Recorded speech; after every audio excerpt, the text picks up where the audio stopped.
10, 9, 8, 7, 6, 5, 4, 3, 2.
And hello everyone, and welcome to the Tally Ho Show with me, Andy. Oh.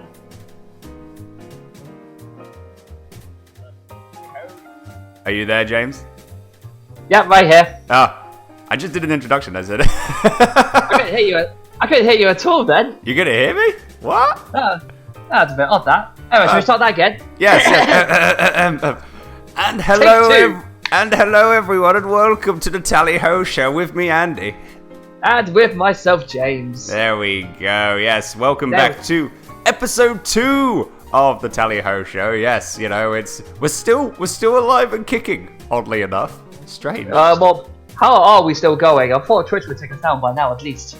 I thought that as well, but apparently that is not the case. Not the case. It's you know, hey, you know, if we're not getting kicked off yet, might as well keep going.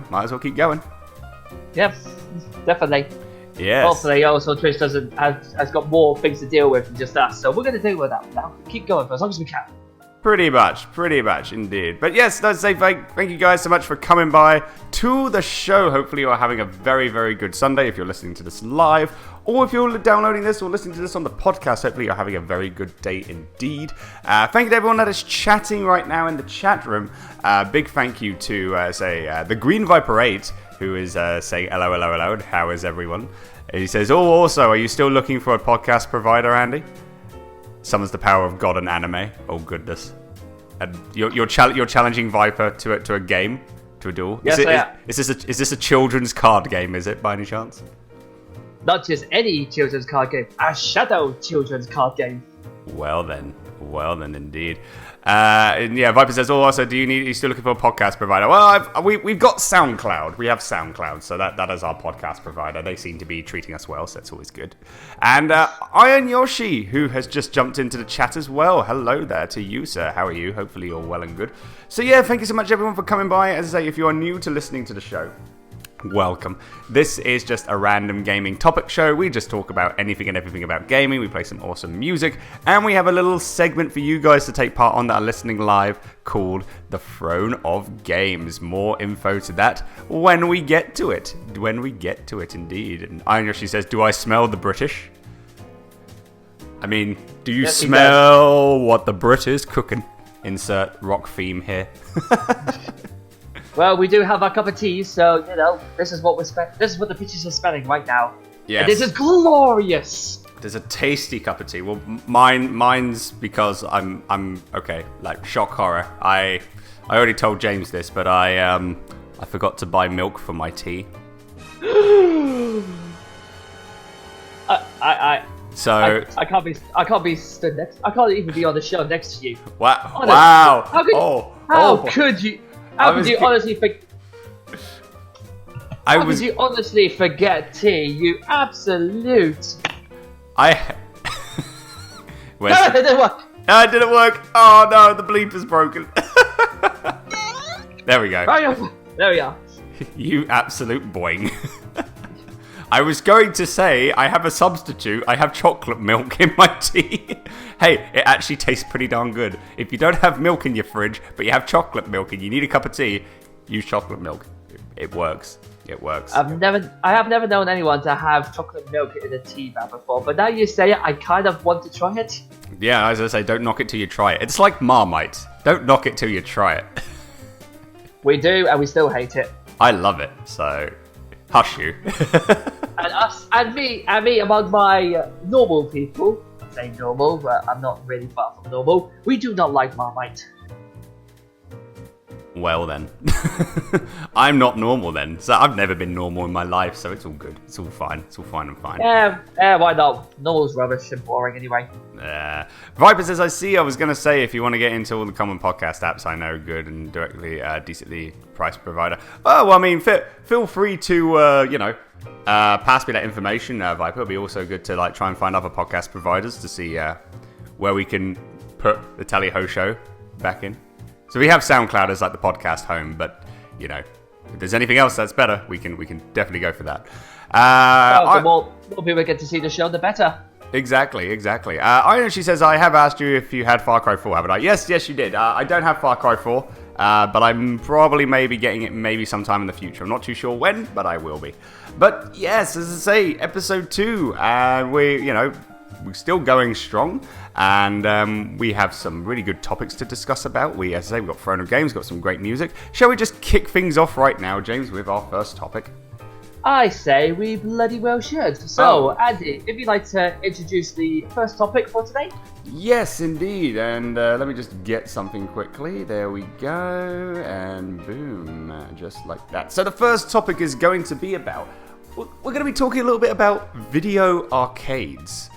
So video arcades, are they slowly dying, or will the new technology revive them as we once knew? So, video arcades, back in the day...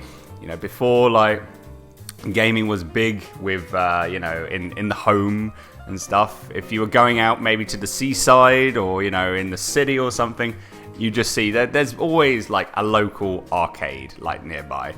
When you're a kid, you'd just be like, oh my gosh, I need to go play this game, and it's only 50 pence or 50 cents or something, and you saved up all your pocket money, your change, running into the arcade to play that specific game because you've been playing it so bloody long, for a long time, and you're trying to complete it, but you never seem to complete it, and you save up all your money just so you can try again. Those great memories of video arcades. But now in these days, we see that some of them are going. Some video arcades are going out of business or slowly disappearing, and it's a shame because they are a great hub for getting them. It's a good place to get to meet people and play games and just have a good time. But with new technology coming in, with virtual reality and more HD style machines, Is the new technology going to slowly revive the video game arcades as we once knew? Will the new generation of kids be able to experience that same feeling as we did when we were kids? So that's the topic. Video arcades, are they slowly dying, or will new technology revive them as they once knew? James, it is over to you. What do you think, sir? Personally, I remember always spending time in the arcade. I remember going on holiday once to Spain. We were staying at this hotel. And I'd always ask my mum for €10 because there was a House of the Dead 2 game, arcade game, and I spent most of my time playing on that all the time. Which is a bit annoying because I ended up losing at the Emperor, which I was really annoyed at. Never beat him on that one, but I understand what you mean. I love video game arcades, and spaces down at the piers, near the beach, they're perfect. They're just nice to have that sort of place. But it's a bit of a shame that they're starting to leave now because of technology and all that. But on the same side though, I've seen games that were originally on the computers. For example, Guitar Hero was the main one. Actually come on to in the arcades now, so you can actually play different songs on the arcades. That is true, yeah. I do remember when you talked about, say, House of the Dead and with the Emperor and all that. Those games were brilliant, absolutely brilliant. And I think for me, the one arcade that I used to go to a lot, and I don't know if you went to it as well, James, in Southampton, there was an arcade called Sega Park. No, I didn't, unfortunately. I didn't realise there was a Sega Park. Oh my gosh, it was the best place ever. So in one of the old malls, it's been demolished now, sadly, but in one of the old malls, if you go into the city, you walk down, there's a big arcade machine, a big arcade, and it's called Sega Park. And that's it. Vic Stroh's just jumped in. Hello, sir. Sega Park in Bargate. That's it. There's a fellow Hampshire lad there for you. And Silent Cast has just jumped in. Tally-ho indeed. Tally-ho. How are you, sir? Hopefully you're well. Thank you for coming by. Thank you as well, Vic Stroh, for coming as well. Tally-ho to you, sir. Yoshi says, also I have a question. What is everybody's thoughts on console wars? Oh, we could talk about that probably in a later show, actually. Actually, we could do that. We could probably get that as a topic, maybe. Yeah, there we go. That's our topic for next week. Listen to topic. We'll get that one on next week's show. Mark my words, Yoshi. Sega Park in Bargate. That was the mall, Bargate in Southampton. It was a bloody shame that it closed down. I don't know if Bargate's still closed down. Not too sure, but I know Sega Park's gone. But when I was a kid, I always went to Southampton with my gran, and every time I went into the city, I would always ask her, can we go to Sega Park? Can we go to Sega Park? She would say yes. She would give me £5, and then I would go. She would give me like £2 or £3. And then I would go in and play whatever I want. And it was like mostly House of the Dead because I just loved that game as a kid. And there was like, like bowling there. There was like all these other awesome Sega arcade machines. It was just a great place to go and just enjoy yourself as a kid. And I think, when did it slowly die? I think it closed when I was like 17, 18. So it was like late 2000s when it was like slowly disappearing. So it was I think it must have started coming out just after, probably, the Nintendo Wii, because a lot of that arcade all that arcade feeling kind of went into the Nintendo Wii. And it was cheap as well. Yes, that is true. That is true. I think it was around about that time when that was when I think the Sega Park went. And that was a shame, really, because it was such a great hub to go out and meet people, and a good place to just play games and just chill. It was a really, really good little hub, and yeah, it's just like it was a shame. It was an absolute shame. So, but what's been your fondest arcade moments, James? Like, where was like your arcade hub that you went to? My arcade hub is actually still going to this day, which I'm actually quite proud of. Hey. It's Stokes Bay on Leon Soldier. There's always went down there when I was down at the beach. I even go in there now recently, even just to have a couple of plays on either the 2-pence machine with my fiance, or just go on the the main one really being the air hockey. That's because we just try and kick each other's ass and it's still winning. Still winning? My God. Yep. I thought she beat you. Only on days when I'm feeling really, really bad. But other times, they've got so many great games down there still, and I love the fact that it's still going. It's not as many people as it is, especially not right now because it's winter time. But I feel in summertime it will start kicking back up again, and a load of people will go back into it. But what was it? Green Viper 8 has just said, personally, I don't believe so. As much as I love arcades and feel like they're too expensive for kids now, some games are like £2 per play now, which doesn't sound bad, but with the difficulty of arcade games, you don't really get much bang for your buck now. Now, see, that's quite a good point, because I've noticed a couple of games where they must crank up the difficulty level up to exceptionally hard. Because especially the couple of racer ones, like I think it was Sega Rally. I remember playing that when I was younger, and it was always a case of it seemed to get the times always seemed to get shorter and shorter and shorter and shorter. I know you had to go through it to get more time, but it doesn't seem like it gave you enough time at the end of it. And then by the end of it, you just thought, well, that's very annoying. Okay, another £2. I can do this. But there's also, as well, one good for you, Andy, which you might enjoy to see. There is a Hollywood Bowl in Southampton now that has its own arcade. And on the arcade itself, they have Mario Kart arcade. Oh, baby. Oh, my gosh. Yes. That is nothing short of brilliant. I jumped in there, took a picture of my Mario mustache, my Mario hat, and I just used the power. I was like, my time to shine. And I won, actually. I won twice. So You won, not once, but twice. Yep, twice. The question is, though, can you win 3 times? Then I'll be impressed. It depends. When are you next up for Mario Kart? When you come over. In April. Yep. Good point. I'll kick your ass then. I'll take you to the it's not a nearby arcade, but it's an arcade that's it's an hour away, but it's such a great place. We'll talk a little bit about more on the arcade that's nearby me in just a little bit. But Silent Caster says, I'm doing all right. How are you all? We're doing very well, thank you, sir. Very well indeed. Thank you so much for coming by to the show. And Vicstro says, last time I saw it, this is the Sega Park in Bargate, many years back, only half the room was being used. You could see a line of arcade machines from behind. Looked really odd. I know, that's what I saw. That's exactly what I saw the last time I went. It just, like, half of the place was used, and, like, it's just arcade machines just lined up. I'm just like, this is not the Sega Park that I used to know and love.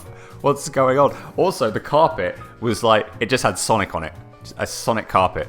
It was, it was so good. This is why I had my love for Sonic, because it was just like, playing him on the Sega Mega Drive / Genesis, and, seeing him at Sega Park. It's just so good. And what was the one thing I was just looking at? I have no idea. What was it you were looking at? Looking at something in the chat, but Nope. Nope. Not that. Oh yeah, that was it, Matt. Wanted to talk about a little bit more about Mario Kart. Yeah, when I first saw that Mario Kart was coming out as an arcade game, I flipped because I was like, wait a minute, what's this? I never thought that Mario Kart. I thought it would only just be a console-only game, but apparently is expanded into the arcade universe, which is absolutely amazing. When the first one came out with Pac-Man, I think the first one had Pac-Man featuring Pac-Man. If I recall, yeah, because it was. I remember now. Yeah, I remember Pac-Man being. Yeah, because it was made by Namco, the arcade. So they added Pac-Man in it, and in the Mario Kart GP2, I think it's Grand Prix 2, they added Miss Pac-Man. So, but yeah, no, seeing the first Mario Kart arcade machine, I was like, oh my gosh, this is the most amazing thing I've ever seen in my life. Like, I never thought this would happen, and it actually plays really, really well. So yes, definitely will be totally playing that when you come, or when I come over, hopefully back in March, James. We should totally go and play Mario Kart. Yes, good point. We'll have a competition. 3 games over in Britain, and we'll have 3 games over in Canada. And then we'll be able to tell who's the champion, who is the true champion. It's the Mario Kart Grand Prix series. That is pretty much our rivalry, though. Is Mario Kart. It is. All our life, it's been Mario Kart. Like, it's just insane. Yeah. So I forgot though. What's the scoreboard in regards to me and you in Mario Kart? Because if I remember correctly, I don't remember. Well, luckily I do. I'm pretty sure I'm still in the lead by a big margin. Well, I've been practicing. See, so have I. I've been playing Mario Kart 8 like on stream for the past 2.5 years, so I think I've got some practice. I think I've got like a little bit better. Probably not, but you know. Well, practice doesn't count against true master skill. And don't forget, I used to do my training back at Rainbow Road. So.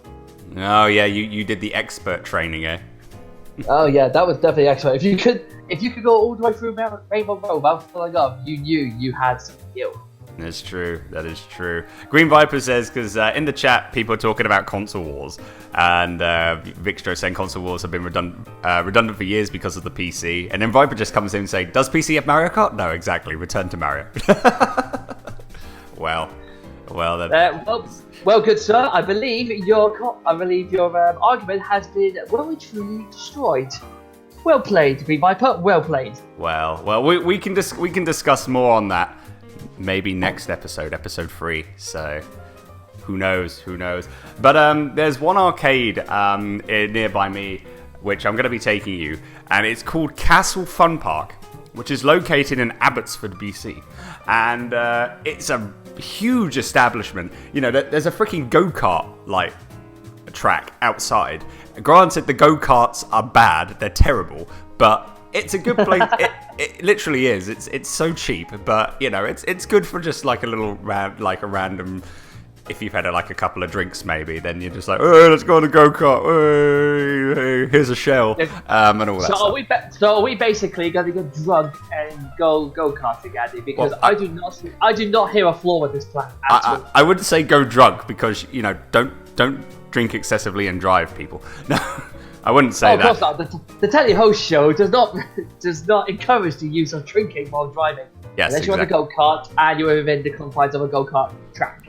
Yes, or just be good and don't drink at all. It's like we'll just say that. But yeah, no, it's we have a go-karting place there. And then once you go inside the establishment, on the right, there's just arcades. There's just like the new style arcade machines everywhere. There's like a little space where I don't know if you've seen those machines, James, where you go inside this room and it's like a ninja room, and you have to press a button. You have to like go dodge all like the lasers to touch the button on the other side, and then you have to dodge the lasers again to get to the end. And if you do it in a good time and you haven't touched any lasers, you get like the high score.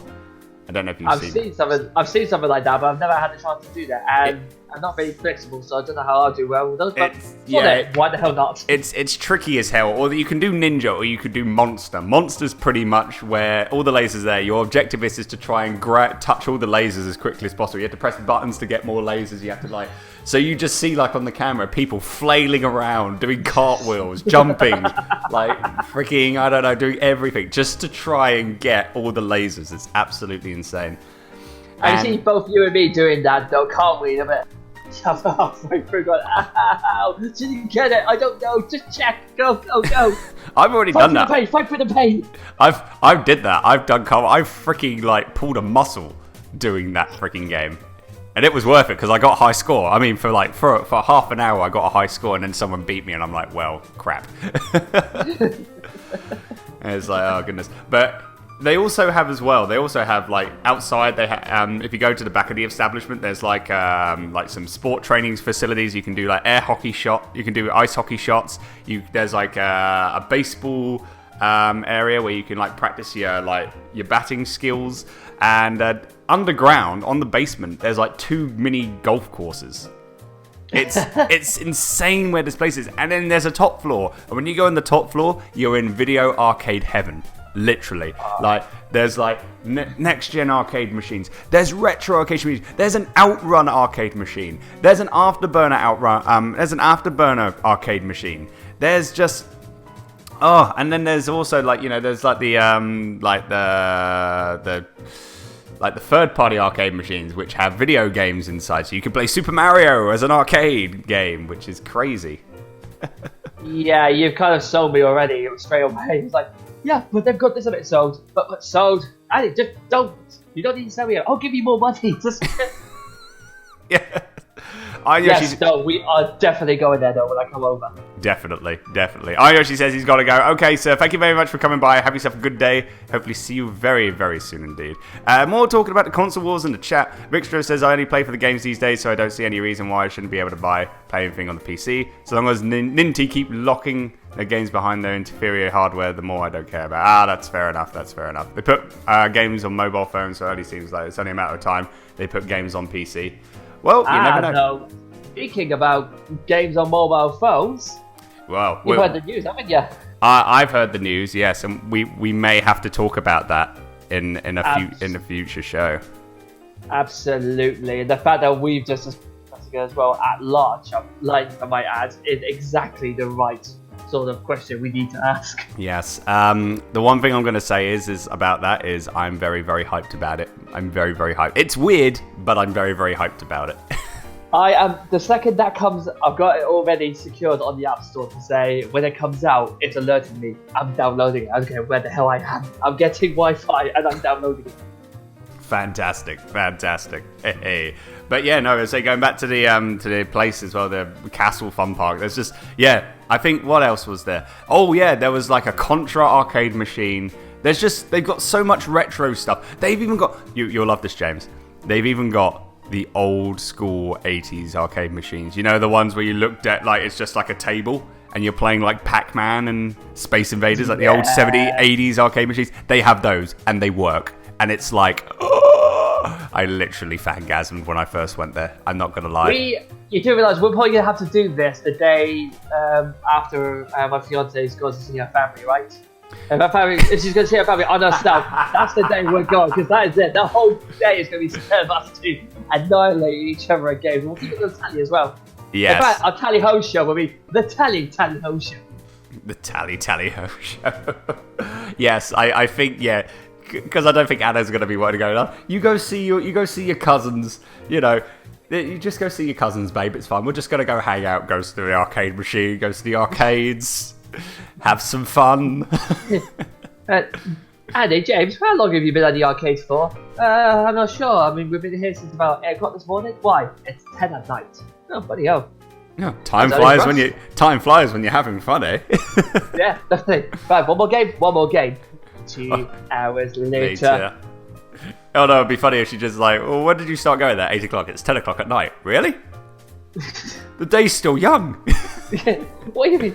Oh, what was that? I saw a little post on Facebook and it said a newspaper article and they came up with my son's 11-hour Xbox edition. I saw him put a little photo beneath it. It just said, "You need to crank those numbers up. Those are rookie numbers." Those are rookie numbers. That is rookie numbers. Like, come on, bruh. What? Yeah, Dad, you've got an extra 13 hours. What's the matter with you? No, you need 6 hours of sleep. Exactly. Hey, I live on 6 hours of sleep. Granted, I feel like death every morning, but hey, I still wake up in the morning. Eventually, but it takes you. It does take a lot of. It's like, do I really need this job? Yes, I need the money. Yeah. When to be the day that I can just get paid to play games? It's not going to be happening yet. Okay. Well, you could do that, or you can win the lottery. That's kind of like being paid whilst playing games. I win the lottery. I'm buying that huge complex that you just talked about, and I'm bringing a complete clone of it to Britain, right next to my house. Goodness. Well, ooh. You better invite me when you do that. Invite me over, I'll make you the VIP at the grand opening. Sweet, epic stuff. Red Rocket Stream just came by. He says, "Hey, dude." He says, "Work sucks, but the bills keep coming." It's like, exactly. That's exactly it.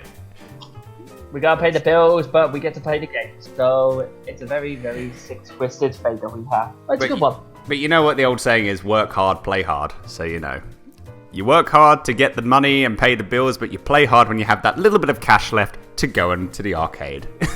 Yep, good point there. So let's go on to a little bit more about the topic, and then we'll go for a conclusion. So James, because as we were saying, we're talking about like a lot more of like some new arcade games are coming in. We have a new Daytona coming out. I think it's out now in the West. I'm not too sure. I have to double check. But virtual reality arcade. What are your thoughts on that? It's brilliant. If they could get the money to afford it and actually place it into the arcades themselves, they could earn so much money from that. And there's a lot of stuff as well where they're doing it right now with Star Wars. It's not really like an arcade machine as itself. There's like loads of different rooms, and then you get this virtual reality helmet, and then all around you is just full of like stormtroopers. The layout's completely different, sort of thing. It's just like normal boxes, like green screen boxes. But the way you get your virtual reality headset on, it looks like a completely different place. And I think that's definitely going to be kicking up. You can get them into arcades. I guarantee they will sell out by the millions. Now, when you say the Star Wars game with virtual reality, because I did see a video, I think this was a couple of years back, where, do you remember the old Star Wars arcade game, James? The one with the stick, and you had 3 levels. You had the Death Star, you had the forest fight, and then you had to face Darth Vader. Yeah, that's still going in view, actually. That's still an amazing arcade game. It really is. Yeah. And when you look at you see the graphics of the game, and you remember when you first saw it as a kid, the graphics still look gorgeous. Like the technology they had in order to make that back in the day. How the hell did they? Because it still looks good, and it's an old 90s game. It's insane. You've done well though when old 90s games still look decent compared to games today. You've done well. Exactly. Victor says Star Wars Trilogy. That was it. Star Wars Trilogy Arcade. That was in the Sega Park. Good fun. Yes, it was made. But it was another game made by Sega. Sega's just the godfather when it comes to arcade games. No doubt about it. But yes, that is it. Star Wars Trilogy. That was a really good game as well. Victor says, always found that lightsaber fight with Boba Fett odd though. Oh yeah. Yeah, I remember that. Because that's a bonus thing, isn't it? I didn't get it myself, but I saw someone do it. The lightsaber fight with Boba Fett. I'm like, that's really strange. I did not know that even existed. Yeah. Right now, I was actually about to call Victro out and just go, wait, no, he doesn't. Yeah. Actually, he does. Really? Yeah, I think I might need to replay that game now. You might have check it out on YouTube. I believe that is it. I forget which level you have to complete in order to do it, but I do recall having that lightsaber fight with Boba Fett, which is very strange. But yeah, when you talk about that, the virtual reality game, because I remember seeing a video because I think some company made like a HD remake of Star Wars Trilogy, but it's like instead of having the joystick, you're in a hub. You're in like this hub. and you're sitting down and you're holding the controller and you're actually playing the game, and it's like it's a newly styled version of the game, and it's like the graphics look amazing, and you know, I think it wasn't really an actual arcade. It was just someone like testing out like stuff with the new technology that they had. But it looked gorgeous. And you say that this Star Wars virtual reality game, is that kind of like what it is, like Star Wars Trilogy, or is it actually like taking on a new like game or story towards Star Wars? I think it's not like you're in one spot and then you just you're not just in one spot. Like I said, there's just loads of different boxes, but they're all interconnected. But when you put your virtual reality headset on, it looks like you're on board like the Death Star, for example. So you walk around all these boxes, but the outside looking in, you just look like a bunch of guys with loads of equipment on your back walking around places that don't even look, they look blank as hell. But inside the helmet, it looks incredible. And you were saying then about they were testing out the like HD graphics. There's also another one I saw where this man is just standing on this pad, and it's like sloped up. But then the guy actually looked like he was running. Whenever he ran on this particular platform, and in the game it actually saw him running as well. Oh. And I thought that looked incredible because the guy was just fully packed. There's like a harness around him and all that. He's having like a gun. He's got a virtual reality headset on him, and like I said, he's moving on this just tiny little platform. But on the game, he looks like he's moving around as in he's a part of that game, which is absolutely brilliant. Oh boy! And if you think you can get that into arcades, I think you would definitely get them back up. As in, most people would definitely turn up to do that.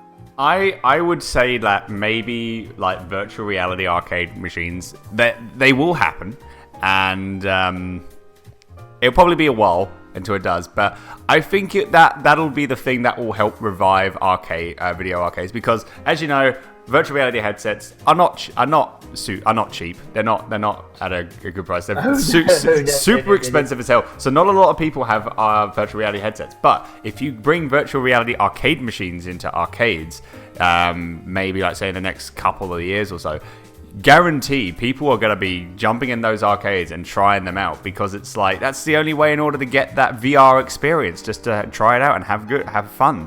It's like at the arcade. So if they do that before the virtual reality headsets like go down in price, the arcades are going to be booming, and that'll be like when the next generation of kids, or next generation of kids that go to arcades. I feel like that's what's going to help revive.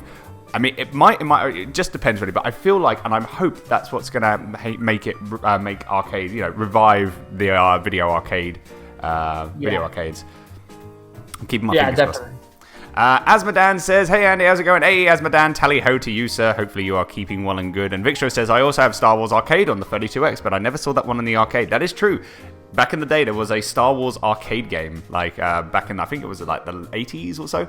I think so. Yeah, I remember the 80s, yeah. Yeah, and then they put it on the Sega 32X, which I've never played, but I would like to. Once I get a Sega 32X, I'm getting Star Wars Arcade just to try it out.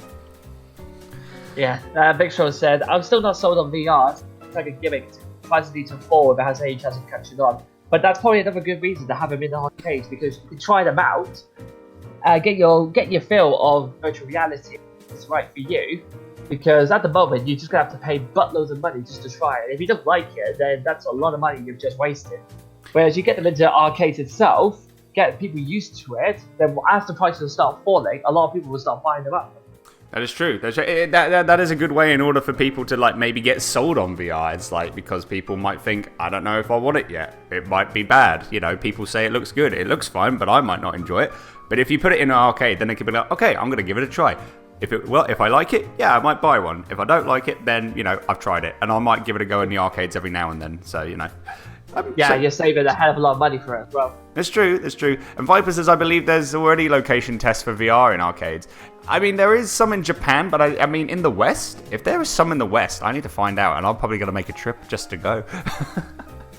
You and me both, mate, because I've heard of VR location tests, like Screen Viper said, but as far as I'm aware, they've always been in Japan, especially the new House of the Dead that they're bringing out, House of the Dead 5.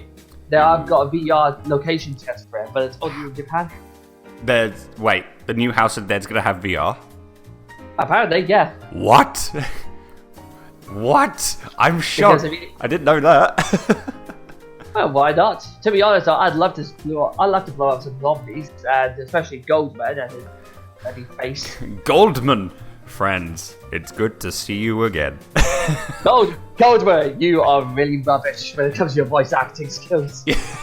Oh, please, if they do that, please do that same voice acting. It's bad, but it's gold. It's what makes House of the Dead 2. There you go. For anyone who's listening in on this, if you've never played House of the Dead 2, play it, but listen to the voice acting, because you will never complain about any other voice acting ever again. It's horrible, it's bloody awful, it's cringeworthy, but by God, it's funny as hell. It's like House of the Dead 2 voice acting is kind of like The Room. It's bad, but it's good. Yeah. It's the video game version of The Room with the voice acting. Suffer like G did? Yes, exactly, Green Viper. Goodness. Victor says, played House of the Dead 2 an unhealthy amount of time on the Dreamcast. I played it at an unhealthy amount of time on the Wii when it came out for 2 and 3 Return. Do you remember that, James? Remember when we played? I think we played a little bit of it on the Wii. Oh, we really did. I've still got the game, actually. Oh my God. Yes. I need to get that. Game. If I do, we should totally stream it. That'd be great. That'd be awesome. I still remember the end bit, though. It was so awful. He just goes, he literally goes, Goldman. Friends, it is not the end. A successor will come. Farewell, friends. He just falls off the building. What? It's like, that's it. And then at the end, spoiler alert, if no one's played House of the Dead 2, maybe just stop the stream or skip it for 30 seconds or something. But when you get the bad ending, and then it's just like, you just see Goldman as a zombie, and it's like, Goldman! And then that's it. You would not say that. You would say, Goldman. You'd be like, fuck, die.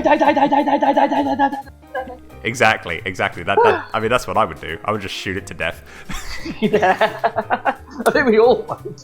Victor says, not played much of 3, played it in the arcade, had shotguns as standards, if I remember right, was fun. Oh, yes. Oh, yeah, it was a lot of fun, especially, reloaded the shotgun as well. Instead of shooting outside the screen, all you're listening to is pop the shotgun, you're going, yeah, look at this power. Yeah, I think I remember you telling me a story, didn't you? You saw one guy, or was it you, that held both shotguns, and when he reloaded, he just chunked it out. But yeah, I remember that. Yeah, he picked up both shotguns. He played the game as usual, but when he had to reload, he literally just threw his shotguns up in the air, and I must have just tweaked his arms or something. But he actually managed to reload both of them at the same time. I was like, dude, you are a god. How do you do that? Freaking skills. That man has skills that pays the bills. As Mo's dad has just said, I found a video of House 2 voice acting video, not even 1 minute in, and it is hilariously bad. Yes, this is exactly what we need. It is awful. I mean, to be honest, Andy, you and me could probably do a better version than that. We could do an abridged series of House of the Dead 2. Maybe. Who knows? Find out soon. Maybe we might do it. Oh, that'd be brilliant. That'd be amazing. We'll do one with an actual serious version, and then maybe April Fool's time to an exact same one, but take the piss out of it. Goodness gracious, we have to maybe start planning that maybe. Yeah. I'm thinking when you see that one guy die, like, I don't want to die. My God. It's like, my God, that voice actor. Jesus. Strata has just given us a message about arcades. Hello to you, sir. Tally ho to you. He says, arcades in the West seem like they're on their way to a slow death, whereas in Japan, the arcade scene is still going strong.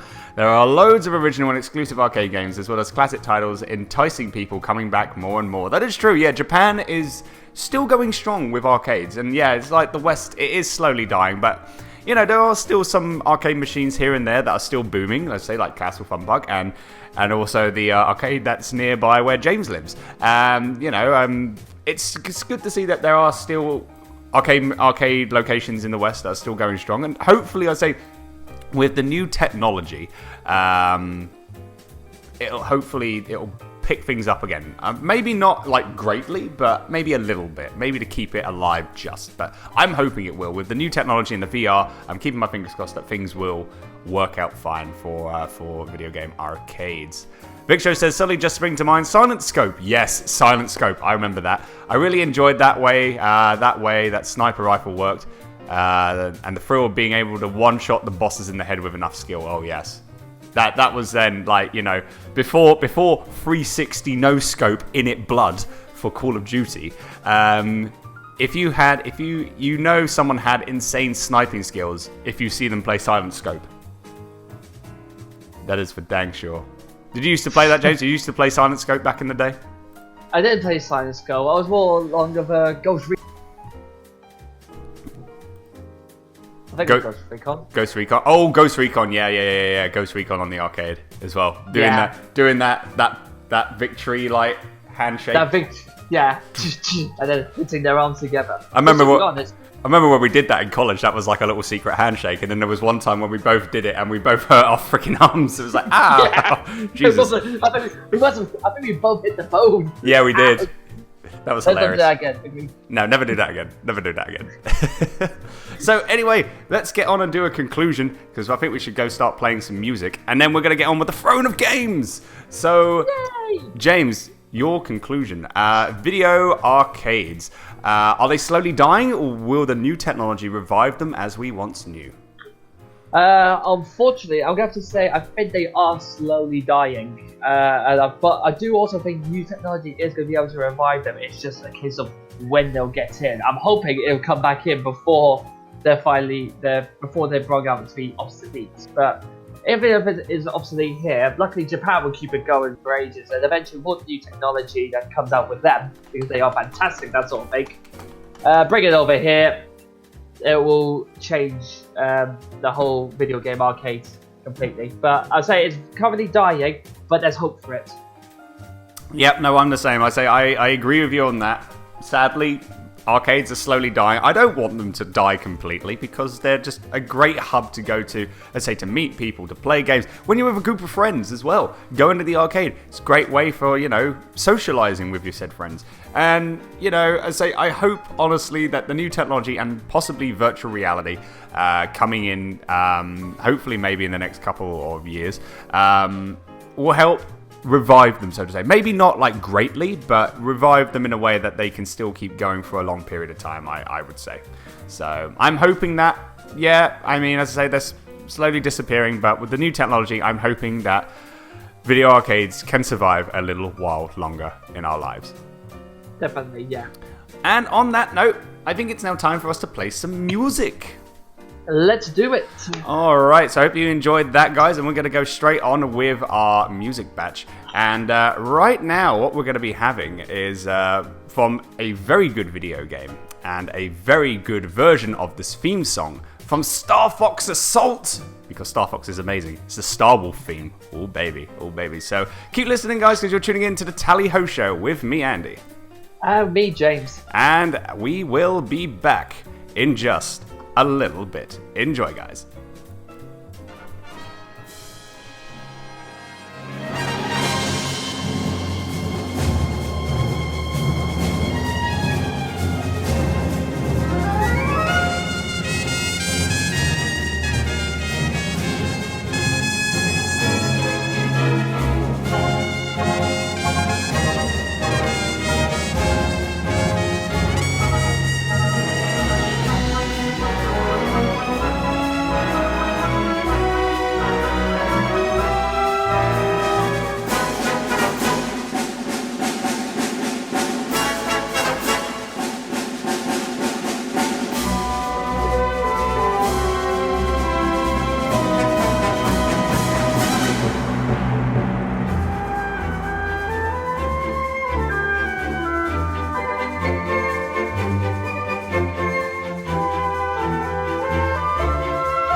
So, the journey continues. Step forth, brave warrior, for you must fight to take the ultimate title this universe has ever known. King or Queen of the Throne of Games.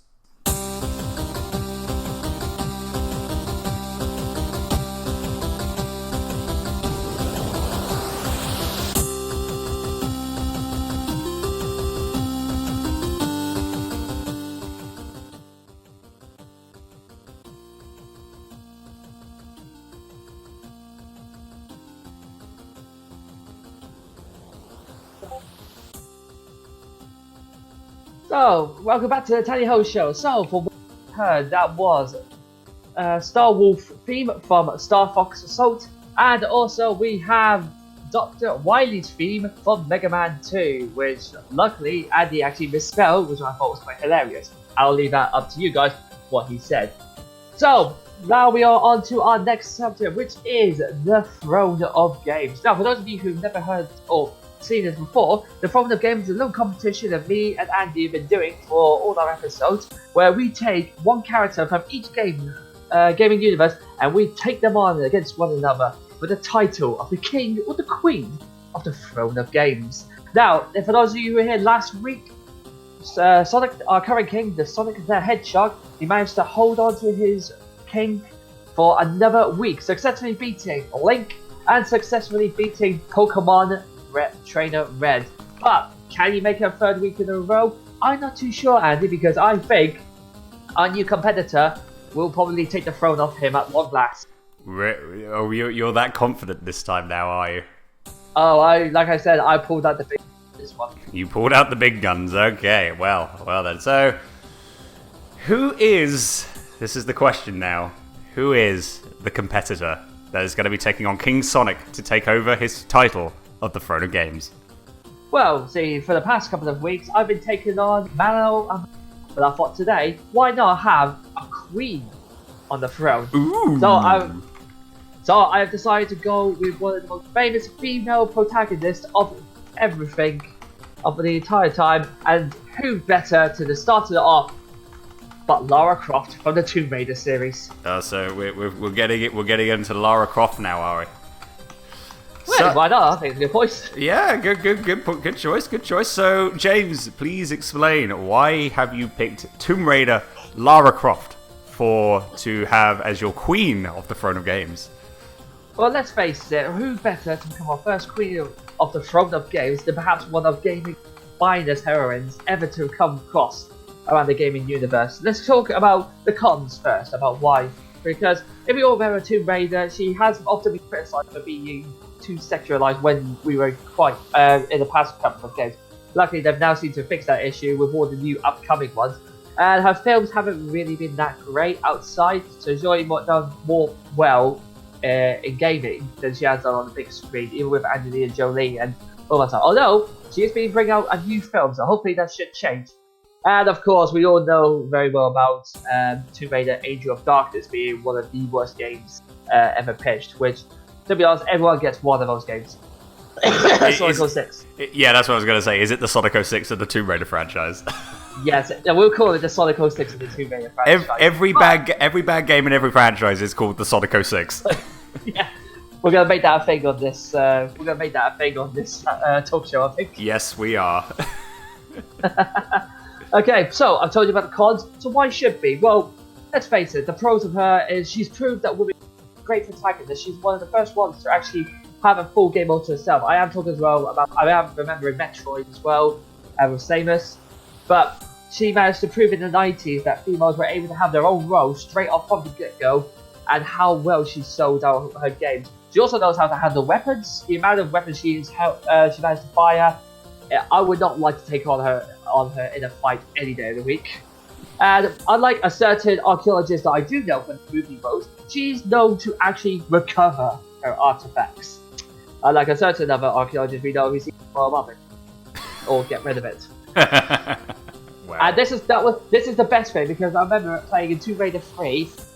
First time I played it, there was that secret bit where you had to switch, and then you had to run all across the hall before that door started closing down on you. You had to roll inside, and when you did, what you saw was a a T-Rex head on the shelf. You also had the orb from the Atlantis from the first Tomb Raider game, and of course the Dagger of Zion from Tomb Raider 2.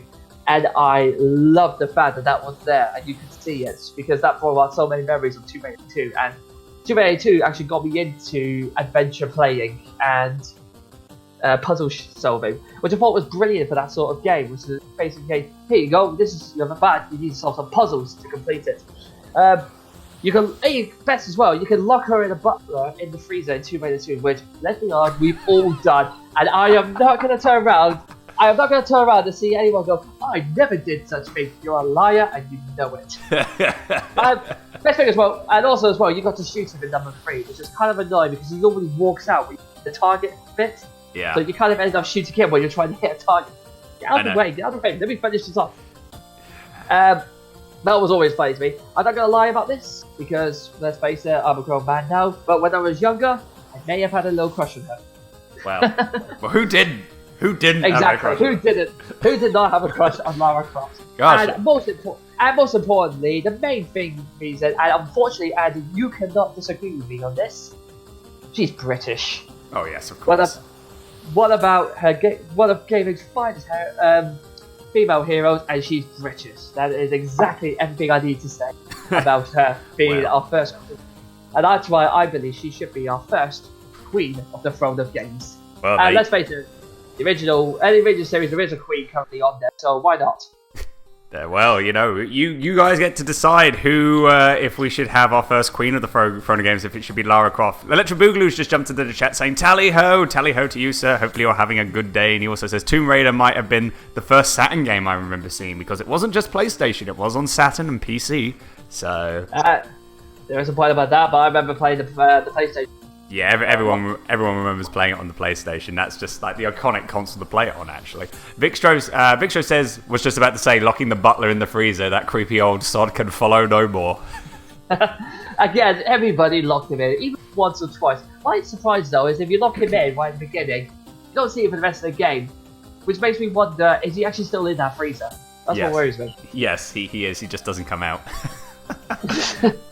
Pikachu says, oh, you better not be talking smack about Dr. Jones James, them fighting words. In my defense, I love Dr. Jones, but it'd be nice if you actually recovered some of his artifacts. It belongs in the museum. Yes, it does, Dr. Jones, if you don't blow it up, or get rid of it, or destroy it. That's when it belongs in the museum.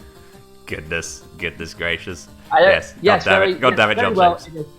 Very well, it is fighting words, but I guarantee my money is on Lara any day of the week. Well, she is feisty. I mean, even if she doesn't have weapons, she can probably kick your ass in a fisticuffs fight. Exactly. You never want to mess with her, even with no guns or anything like that. She's still. Yes, Big Show says Tomb Raider was first released on the Sega Saturn about 2 weeks before the PSX release. Ah, see, I didn't know that. I thought it was actually the PlayStation was released first, but apparently the Saturn version was released first. So it was originally going to be mainly on the Saturn, I would assume. But then I'm guessing PlayStation was just more superior, and that's why they stick with PlayStation and PC. Electric. Well, sell a lot. After you, sir. It did sell a lot more copies for the PlayStation or Tomb Raider, and I think that's why they managed to keep it on there. I mean, yeah, fair enough, it was released on the Saturn game, but I think it made its big debut when it came onto the PlayStation. Yeah, oh, definitely. I remember it being played on the PlayStation. That's the fondest memory I have for Tomb Raider. It's like it was always on PlayStation, so it's just like that's what I remember it on. Even better now, it's now on the iPad. So there you go. You get to play it on the go. Exactly. I spent a whole deployment flight literally just playing the game for about 5 hours, and my god, it was brilliant. I actually managed to complete it. Oh, nice. That's good. Hey. Yeah. Electric Boogaloo says. Course, oh, sorry. After you, James. Sorry, I mean, it's not the last thing, trust me. And the last thing as well is we remember the cheat code to get either all the weapons or blow her up, which is best words both ways.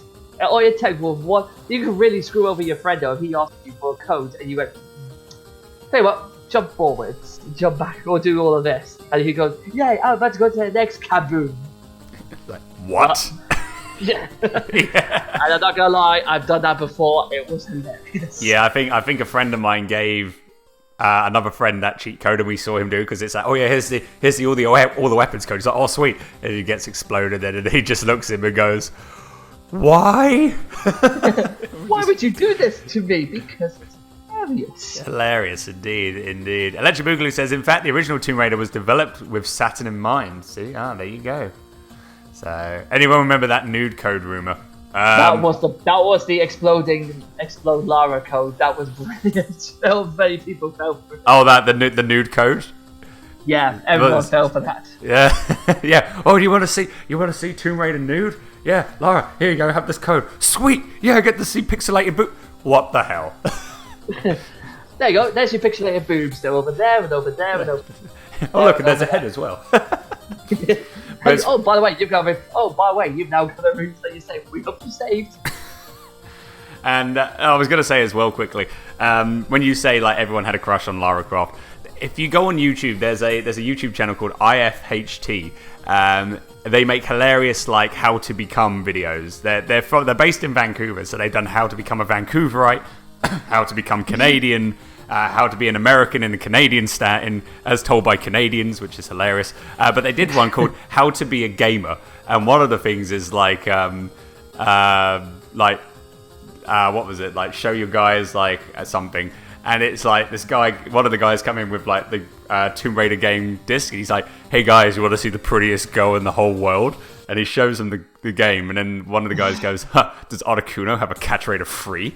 Like, they're trying to be like, what the hell? And they put the game in, and they're just like, she's beautiful. I'm like, that is it? That is what we would like. We're like, oh, cool, Tomb Raider. We're like, wow, she's pretty, wow. I like it, wow, yeah.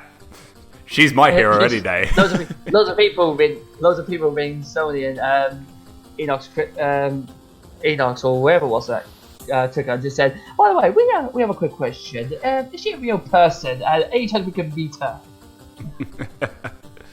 Yes, it's just like, yeah, please, can we meet her? That'd be great. Big Show says, think it was PlayStation Solutions posted a cheat code for Nude Lara, nearly a whole page of codes. Oh, jeez, yeah. Goodness. Wow. And Electric shows us a commercial, PlayStation commercial with Tomb Raider. I remember the one with Lucasade. Do you remember that one? Do you remember the Lucasade commercial? I remember that Lucasade one. That was brilliant. With the bad guy, all of a sudden he's just like, oh dear love, look at the time. Let's just have some Lucasade. And then as soon as the guy comes back from the bathroom, he's like, Scotty, I forget the dog's name. He's like, Scotty, Joe, come here. And then they're like, how? Like, oh, I said, I'll give you woof woof. I'm like, what the? Yeah, I remember that because he's like, I'm gonna kill you, Lara. He pauses and he goes, and then everyone starts feeling, goes, oh, Lucasade, thanks a bit, darling. Thanks a bit, darling. It's like, what the hell? That's so great. It's random but hilarious. That's one fun moment. Is that the adverts for Tomb Raider, like just for the game or just for Lucasade, was brilliant. Absolutely brilliant. That was fantastic. I love that advert so much. So there you go, like Tomb Raider. Also as well, like the butler as well. Do you remember as well, I'll just say quickly, when you did the target practice, when he's walking around like normally in his attire, and if you accidentally shoot him, he then changes into his like army attire? Yeah, he picks it up after you pick up the guns. Oh yeah, that's true. And then I don't know why, but what sort of, I do have one bad thing about, I think his name was Winston actually, but why would you put yourself in armor and put a big target on you? That's just asking to be shot. I know. It's like, well, why would you do this to yourself, Winston? I mean, I know you want to help Lara with her shooting, but please, no, you're not the target. The guy wasn't caught though. He didn't die. He shot him down. He fell on the floor. Oh my god, I just killed Winston. Oh my god, I just killed. Wait, get back up. Oh my god, I can't kill Winston. Yeah, Winston's just like, I've been dealing worse than this. Come at me, bro. Yeah, with his tray, does that go? Come at me, bro. Also, the funny thing is as well, remember, spoiler alert for the ending of Tomb Raider 2. If you have not seen the ending of Tomb Raider 2, please mute the stream for about 30 seconds or skip 30 seconds from the podcast. Done? Good. Okay. Remember the ending when all the bad guys come in Lara's mansion? And then when you beat them all, she's like about to go in the shower, and you just think to yourself like, "Oh my gosh, we're gonna have a shower scene." And then she looks at the camera and goes, "Don't you think you've seen enough?" And then shoots you with a shotgun. I'm like, "What the hell? Are you serious?" Wait a minute, we just helped you get the dog out of Zion and stop those killers from beating you. And how do you repay us? You shoot us. With a shotgun, no less. Right. It's like, God damn it. It's like, I promised I wasn't going to be a peeping Tom. Honest to God. Well, you didn't really, well, to be honest, you wouldn't really exactly helped your case. You were standing right there. Oh, yeah, that's true. It's true. I'm not the peeping Tom, so why you stood there? I have no idea. This is where the camera wants me to go. Yeah, it's like, don't blame me, blame the camera in the game. I didn't want to be here, but apparently I am. So, are you going to go in the shower or not? No, I'm going So, then, what's going to happen? Bang! Bang, dead. Yeah, like, well, cool. Yeah, okay. Cool. Touche, lady, touche. Electric says it's a PlayStation commercial where Lara, Crash Bandicoot, and Sweet Tooth from Twisted Metal crash a party. Well damn. Party crashes. Goodness. Literally, party crashes party. Yes. Alright, so that's Lara Croft. And now we're going to have talking a little bit more about Sonic. Well, you know, because we've said Sonic's been on the Frodo games for 2 weeks now. Maybe we can give him a third week. You know what he's like. He's blue, he's cool, he's way past cool. He eats the most amazing thing of all, which is chili dogs. You know, gotta love chili dogs. And just like all of his game, like most of his games are all like downright amazing, and just, you know, it's all about being fast, being quick, and especially when you're playing like the old Sonic games or Sonic Generations. That's a good game as well if you want to try and like get a high score and try and become like the fastest person like on the planet with playing those games. The cons, I mean, we've talked a whole lot about the cons. All you got to do for your cons is just say Sonic 6. That is enough to just say no. Well, yeah, I mean, you got Sonic 06. Got to think of something new. Got to think of something else for that. I'm going to say Sonic Underground. I'm going to say Sonic Underground. I'm going to say Sonic Boom. Well, I mean, Sonic Boom, I mean, after the patch of the game, it's not that bad. If you played it before the patch, yes, it's terrible. But I played it, I had no problems with it. I honestly had no problems with it. There we are, Sonic Boom before the patch. Sonic Boom before the patch. Victor says, Sonic, who that? Beats me. It's just some blue hedgehog that runs fast, but, you know, I've never heard of him. And breakdance on top of moving vehicles. And had a band. And he used to date Madonna. Apparently. Used to date Madonna. Yes, pretty much. And there's a big who says, I say Sonic Eraser. I can think of the worst one. I think it's called Sonic Memories. Sonic Dreams Collection. Sonic Dreams, yeah. Oh, yeah. Well, we can talk about Sonic Dreams Collection as a con, because whoever made that game, just why? There's something not right there. No. Not right at all. I mean, I haven't played it myself, but I've seen like playthroughs of it, and it just made me cringe so bad. It's like, you just see that, and at the point you just slowly close down your laptop. And that's enough internet for me today. It's like, you slowly close down the laptop, you stand up, you walk out the door, you go for a nice long walk, and you think to yourself, what the hell am I doing with my life? Yeah. Just sat next to the sea, just like going, what can I be doing with my life right now? Oh, just going for a cold shower. Right? Yeah, just go for a cold shower. And then you're just and you're in bed, and your eyes are just wide open because you can't go to sleep, because you're just like, what did I just waste like an hour of my life for? Why? What did I just see? Why did I do this? Electric Boogaloo says, in an official sense, Sonic Eraser is the worst. The music was dreadful. See, I've never played Sonic Eraser, so no, have I. So I can't really say anything. If you're saying it's bad, I don't want to play it because I just don't. I really just don't. But yeah, no, I would say maybe Sonic Boom before the patch was a con, but then maybe after the patch it was pretty decent. People still say it was bad, but I thought it was okay. It made me shock horror. In the Boom universe, Sonic's not my favourite character. Who is your favourite character? Knuckles. Yeah, that makes more sense. Because he's absolutely hilarious. They've just made him that way. But in the game and also in like the cartoon, I'm just like, please. I mean, when everyone first saw Knuckles as being buffed and he's got like fingers, it's like everyone's like, what the hell are you doing? That's not Knuckles. And then as soon as like the cartoon happens and then the game's out, everyone's like, no, I like Knuckles. Knuckles is great. It's kind of with me as well. I kind of thought, what the hell have you done with Knuckles, you absolute madman? And then once the cartoon and the game came out, I'm just like, no, you know what? I have a soft spot for Boom Knuckles. He's my guy. He's my guy. But there's one thing you can do in Rise of the Lyric before the patch. That you can do the infinite Knuckles jump. If you've seen that, James. I haven't actually. No. So I think what you got to do, you got to press the double jump button, and as soon as you do that, you press the start button. You go to the pause menu, you unpause, you then jump again, you pause, you unpause. You keep doing that with Knuckles. You just go out into space. Like, it's an infinite jump. You just keep going and going and going. And it's just like, I couldn't do it because the game patched when I played it. But I was like, I looked and I'm like, that's just absolutely mad. Like, how? Because the game was so broken before that patch.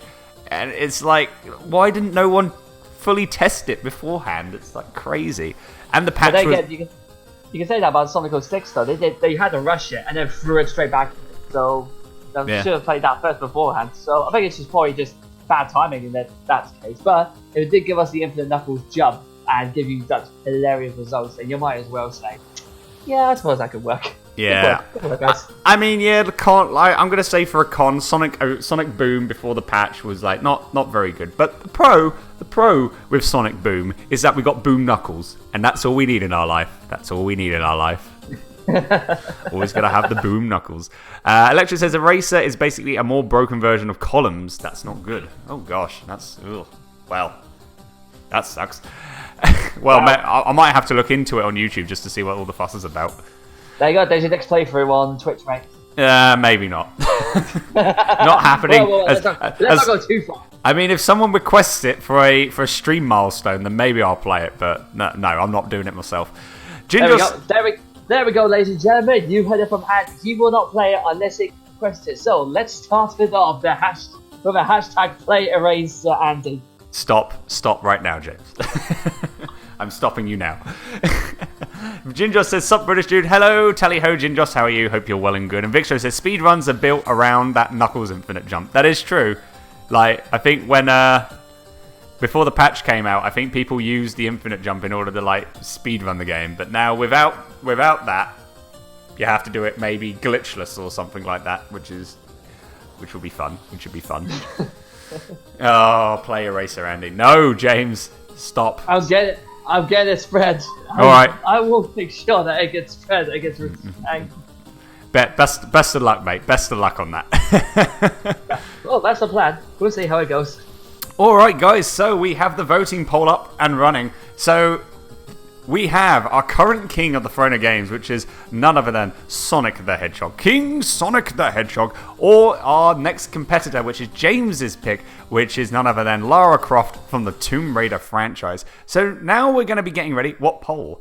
So yeah, that's what we're going to have, Jinjos. We have Sonic the Hedgehog and Lara Croft as the new competitor for the throne of the Throne of Games.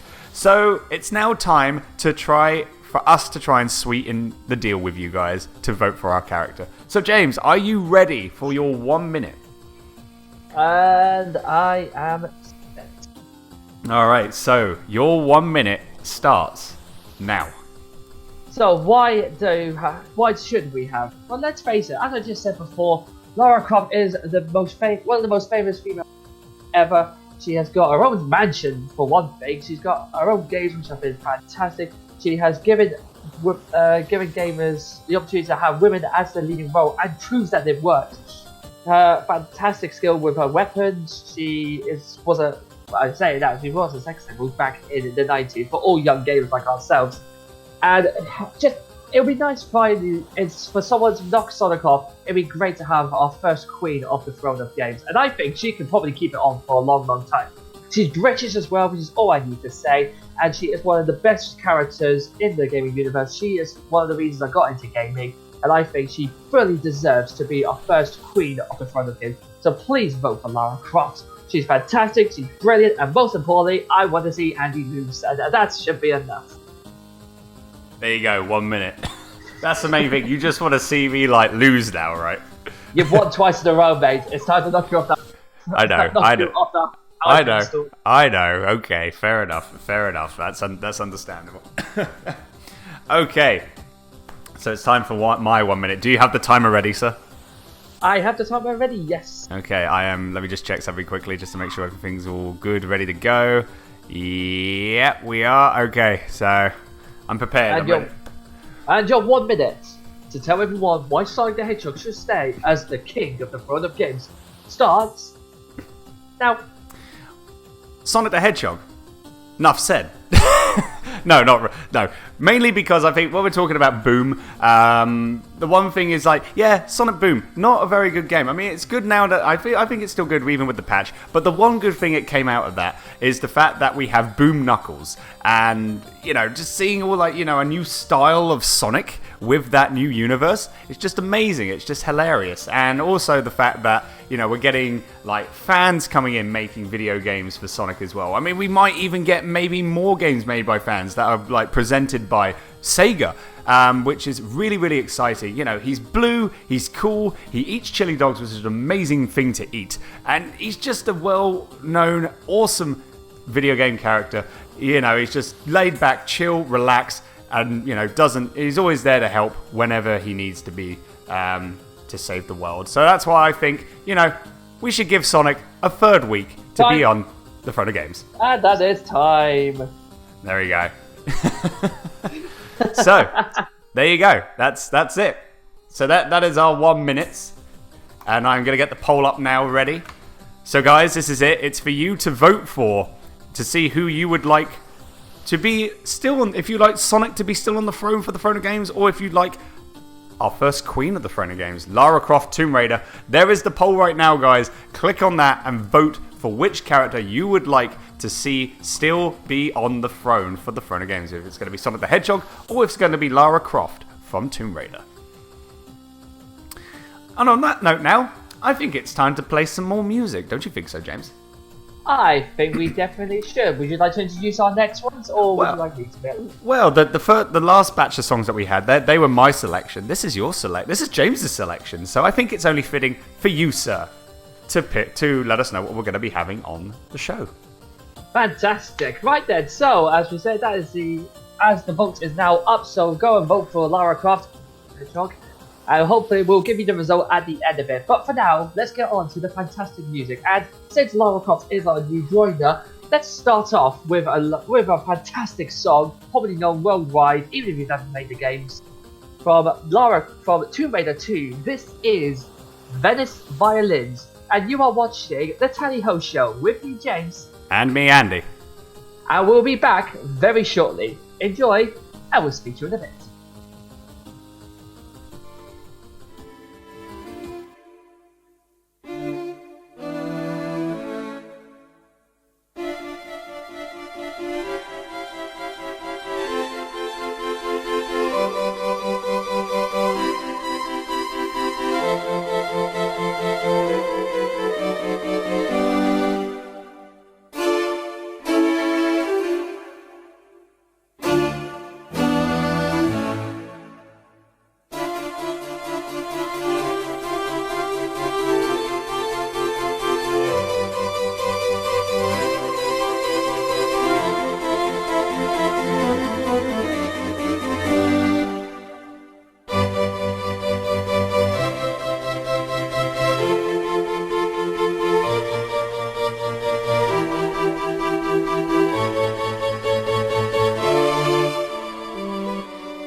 And welcome back, everyone, to the Tally Ho Show. Hopefully you enjoyed those wonderful pieces of music that was requested by my good friend James, my good mate, good old buddy, old pal. What we had on was from The Legend of Zelda Ocarina of Time. The Ocarina of Time was Gerudo Valley, and then from Tomb Raider 2 was Venice Violins. If I ever go to Venice, this is going to be playing in my head, regardless if it's completely quiet. I'll be walking around going Playing an imaginary violin. People won't think you're mad. People won't think you're mad at all.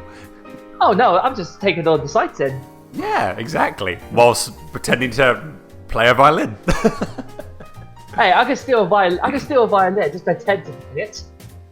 But actually have that on a loudspeaker. Could work. Yeah, I mean, it could. Yeah, it's all good. J10 has just jumped into the chat. He says, he's saying hello. He says, that's good, man. If you're wondering what I'm up to, just sorting out things before I get dinner. Sonic 06 music, I hear. Yes, we use the extras theme from Sonic 06 as our talk bed. The game's bad, but the music's amazing. Yeah, we're okay with it. We'll stay with the music. Yes, indeed. So hopefully you're enjoying yourselves. Hopefully you enjoyed the first topic and the Throne of Games. As I say, we have a voting poll up now for you to vote for either Sonic the Hedgehog or Lara Croft from the Tomb Raider series. For you people that are listening in live, so click on the poll. I'm going to post the link in the poll again right now. If you just jumped in, you can vote between either Sonic the Hedgehog or Lara Croft to be either the next to be a current king or a new queen of the Throne of Games. Oh yeah. So. We have a new topic. Ooh. And funny enough, now this is hilarious because this is James's topic, but this was originally going to be my topic as well. Great minds think alike. Yeah, indeed, it was like a bit of a mind blow when we both found out, like, wait, we want to talk about the same thing? This must be fate. This honestly must be fate. So James, what is your topic for this week, sir? Well, to be honest, one of the main news stories that have come out recently has got to be the fact that Nintendo have recently brought out a new device to go with their Switch. It's called the Nintendo Labo. Now, for those of you guys who might not be aware of what it is, the Nintendo Labo is basically cardboard. You can create cardboard and attach your Switch remotes to it in order to get a better feel for it. So you can put together a fishing rod, or you can put together a robot armor, helmet, all that stuff. Now, we know Nintendo has an initiative of being probably one of the first consoles to be able to do stuff like out of the blue, completely away from the normal stuff with Xbox and PlayStation, where they always go for their things. However, my main question is, has Nintendo finally lost that little bit of insanity left and thought, this is it, this is the big one, we're going for this? Have they finally gone insane? Or have they just got an idea that is utterly genius? Yeah. So this is something that I really wanted to discuss about as well. So this is going to be an interesting topic to say the least. Very, very interesting topic, but it's up to you though, Andy. The floor is now open to you. So, the Nintendo Labo itself, Andy, is it? Has Nintendo lost their minds, or is this utter bloody genius? So, I think I've got two sides to the story. I've got a pro to it, I've got a con to it. I'm going to start with the con.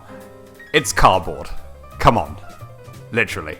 Like, I went on Twitter on the day when it got released. I didn't know anything about this. I just saw Twitter explode with Nintendo Labo. Nintendo's using cardboard to make stuff, and I'm like, what the hell is going on? Have I been living under a rock?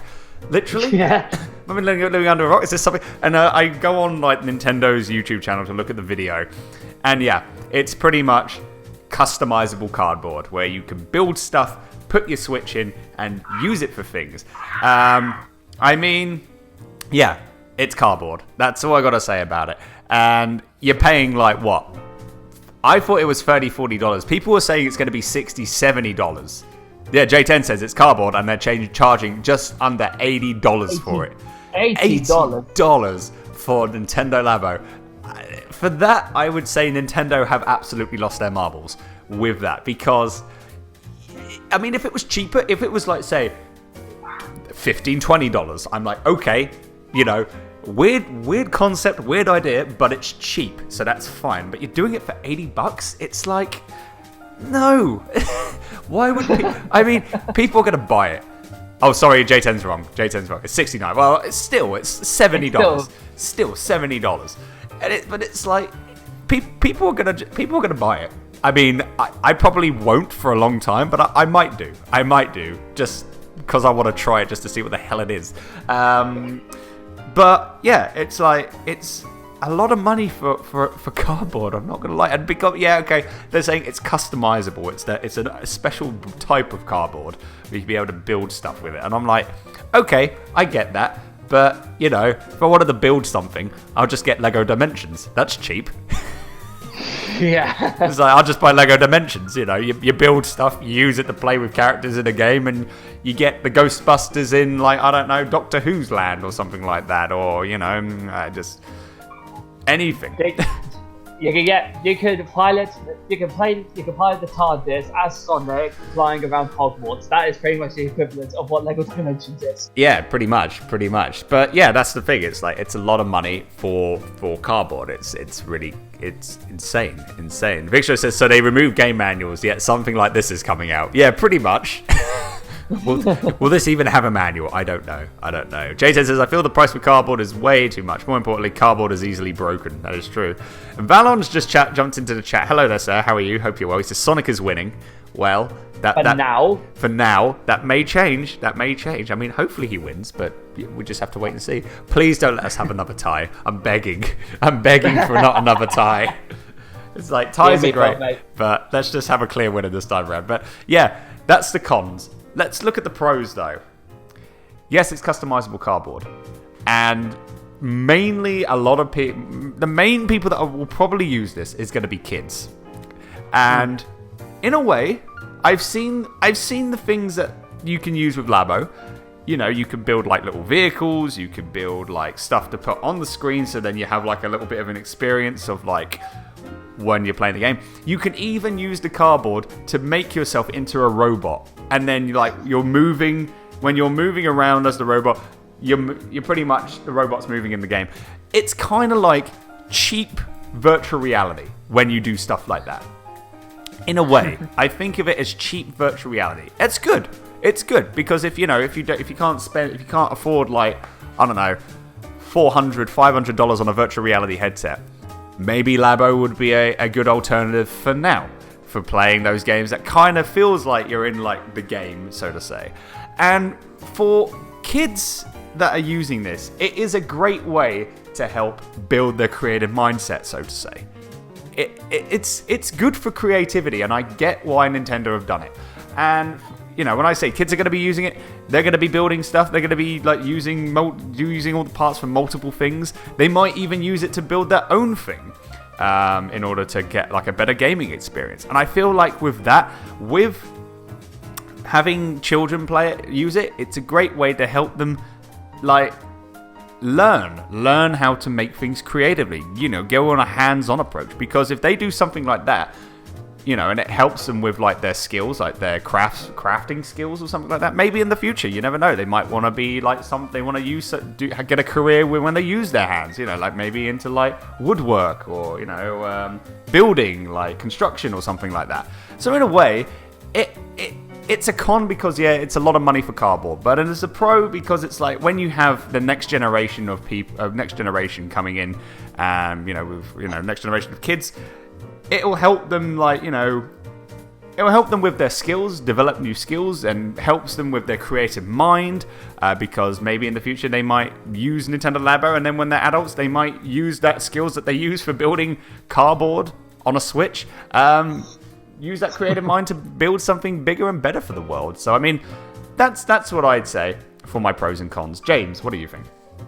Personally, I think it's a brilliant idea. I know after I heard about the fact that it's $69.99, that is a hell of a lot of money. That sort of brought it down just a wee bit. But if you really look into it, I think it's a fantastic idea, because it seems like nowadays when it comes to consoles, they're always trying to be the best sort of graphics, the best 4K designs, and then you have to buy loads and loads of other stuff just to make that thing happen. This one, yeah, fair enough. It's $69, $70 for what is practically cardboard. But it's not like it just comes fully made. You can create it. It's other stuff you can put into it. Like right now, you can have a look at the Nintendo website. I know it's probably going to be justifiable for them, but you can see like how the Nintendo Switch fits in with all of the other stuff. The best thing as well is this cardboard, you can customize it. So you can paint it. You can do whatever the hell you want to it. It'll definitely keep the kids busy, big time. And then after you finish with it, after it gets broken, after your Switch is finished, you just put it somewhere safe, and then you can bring it back out next time for when you want it. It might get ruined, it might get destroyed. That fair enough, I understand that. But I do think this is coming from a company that first came out with the Wii motion control nunchucks. The first one to come out with it. Oh, let's have a games console that's actually a tablet as well, but you can take it off and play it on the big screen as well. Nintendo has a knack of bringing out weird ideas, like some things you just think, why the hell did you go with that? How is that going to work? And then it just turns into gold dust. And you don't know how, but that's the way Nintendo seem to have done themselves with it. And I think this is going to be I think this might just be quite brilliant. But yeah, the price is definitely going to need to change. You can make that cheaper, say about 20 quid, like you said, $20. The cardboard, it may seem like cardboard, but there's a lot of construction going into it. And it's so much better than just having kids glued to the like tablets and screens all the time without actually building stuff. It's very much like the Nintendo version of Lego. This is what this is. Yeah, no, I agree with that. And it just feels, Lego will always be with you. No matter how you are, unless you're 100, because apparently you're not supposed to have Lego out there, which is a bit annoying. But no matter what age you are, if you pick up Lego, guarantee you will build something. Yeah, no, as I say, like, you know, and even Vixro says in the chat, he says, I'd understand if it was cheaper. It would be a good marketing ploy to keep selling kits, since it's just cardboard. It will wear and tear easy. Yeah, that's the only thing. I honestly think, like, personally, I'm the same. I think it's a great idea. It's a new, wacky idea. And as you say, like, you know, Nintendo came out with the Wii Motion Plus and the Nunchuck controller. They came out with a console that is a home console but can be used as a handheld as well. Like, you know, and of course, like, some things that Nintendo does, you think to yourself, like, is that really going to work? But, you know, for hardcore Nintendo fans, like, yeah, you scratch your head, you question about it, you think, really, are you going with that? I mean, I'm going to support you anyway. I'll give it a shot. And then, like, it just all of a sudden works. I mean, there's some things don't work, like the Wii U, for example. I mean, it's like, I mean, personally, I love the Wii U. I think it's a great console, but it didn't work out as much well with other people. So, you know, you have your pros, you have like your good things and bad things that happens when it comes to the gaming industry. But yeah, no, I generally think that it's, you know, despite the fact that it's going to be a lot of money, you know, as I say, it keeps the kids busy. It keeps the kids busy, and they're not, as you say, not glued to the TV or a tablet or a handheld device for a long period of time. Because, like I say, a lot of kids now are doing that. A lot of kids, you know, I mean, granted, I put my hand up when I was a kid. I was glued to TV because I played video games, all that stuff. But you know, but I used to do other things as well to keep myself entertained and, you know, do things creativity, like, you know, with other things as opposed to playing video games. But yeah, something like this will help maybe reduce like kids playing video games a lot and maybe get them still play video games, but have like a accessory to help with like building. It seems nowadays with Nintendo, they're going to go for, I think, if you think about it, really, Nintendo is really just a stepping stone for young gamers, I think. Because I think you put young children into gaming, try to get them with like the nice options sort of thing. But then you get them into the Nintendos, like Nintendo DS or the Switch, and this whole cardboard thing, it gets them introduced to whole gaming. They can do all of this stuff with it, and then when they start growing up, then it's when they move on to Xbox or PlayStation. And I think that's probably what Nintendo is going for now. They probably realise that their consoles are normally for maybe pre-teens up to teenagers. So maybe they're doing all this stuff to sort of get them into gaming before they sort of release them into the wild of PC, PlayStation, or Xbox. Yeah, into that crazy world. Oh yeah, that's why Nintendo leaves it alone.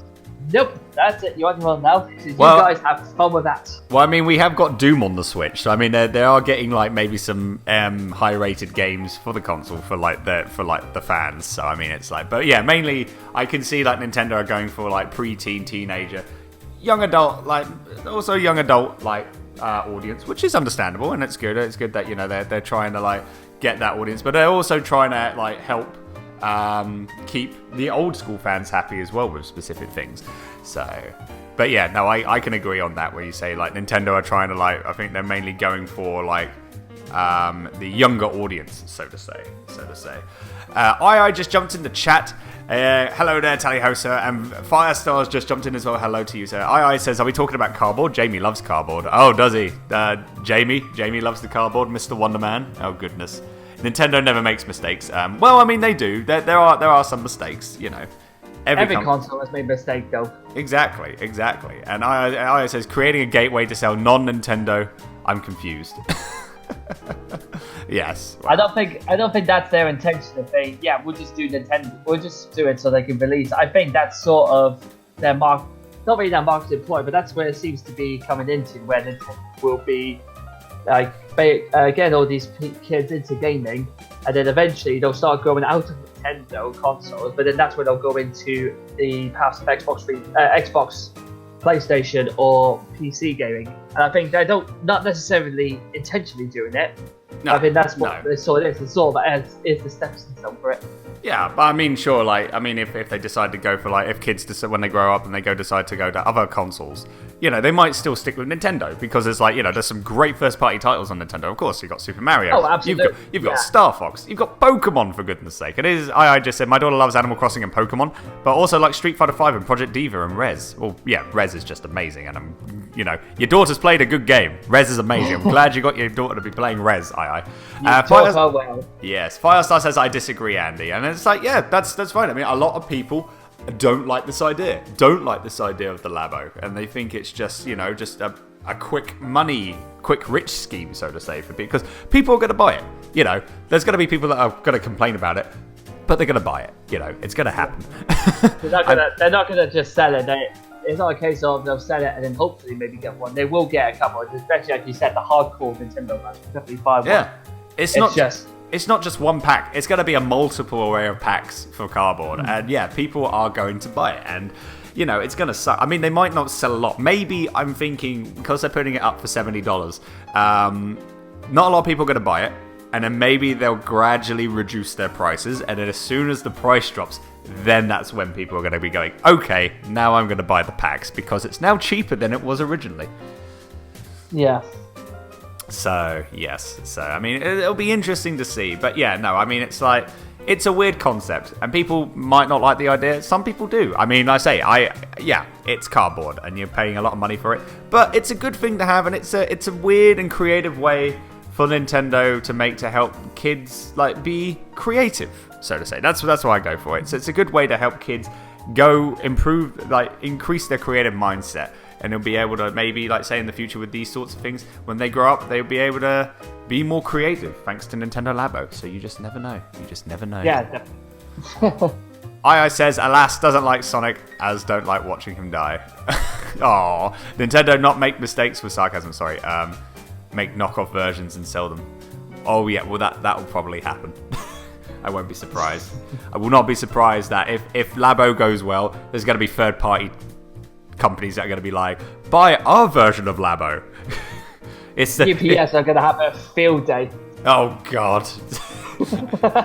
There's going to be third-party. There's like UPS are going to be just like. I wonder if like one company's going to be like going up to all the delivery companies, and be like, so how much for all your cardboard? Yeah. Well, I'll tell you what though, if they bring out a Star Wars game onto Switch, guaranteed there's going to be a lot of people wanting tubes for lightsabers. Oh god. I didn't think of that. Oh gosh, yeah. You can create your own lightsaber. Put a Joy-Con in there. Oh man. There we go. That's how they said it. Oh. I don't know. Nintendo, if you come up with that idea, give us cred. Or give James cred because he thought of it. We are both taking credit for this. Oh God, that'll be hilarious. That'll be amazing. Think about it. I mean, it's like, yeah. I mean, create your own lightsaber. I mean, everybody who's picked up a cardboard tube has used it at least once on the head. Oh God. Yeah. So why not? Oh! Idea, $1 million idea. $1 million idea. Let's hear it, James. Star Wars trilogy arcade for the Nintendo Switch with that cardboard. Oh my god. That I don't think that will never ever happen. But if it did, take my money. Called it. God, jeez. Yes, you called it. So just be like, it's my credit, not anyone else's. Yeah, we'll make sure this is safe. So just do you have any proof you said it first? Yes, please visit the Tiny Post show with Andy and James. Yes. I'll go away to someone else as well.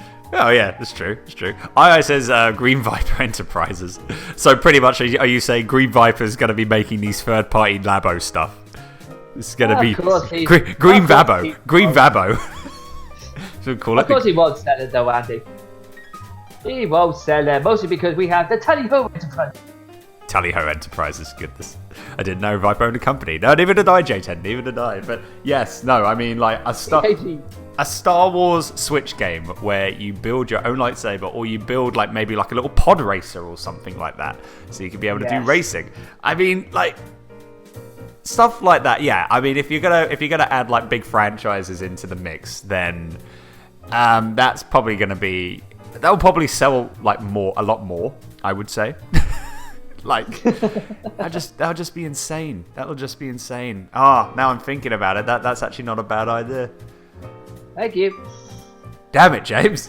now if they do it, I'm just gonna freaking buy Labo just so I can have a lightsaber, so I can play.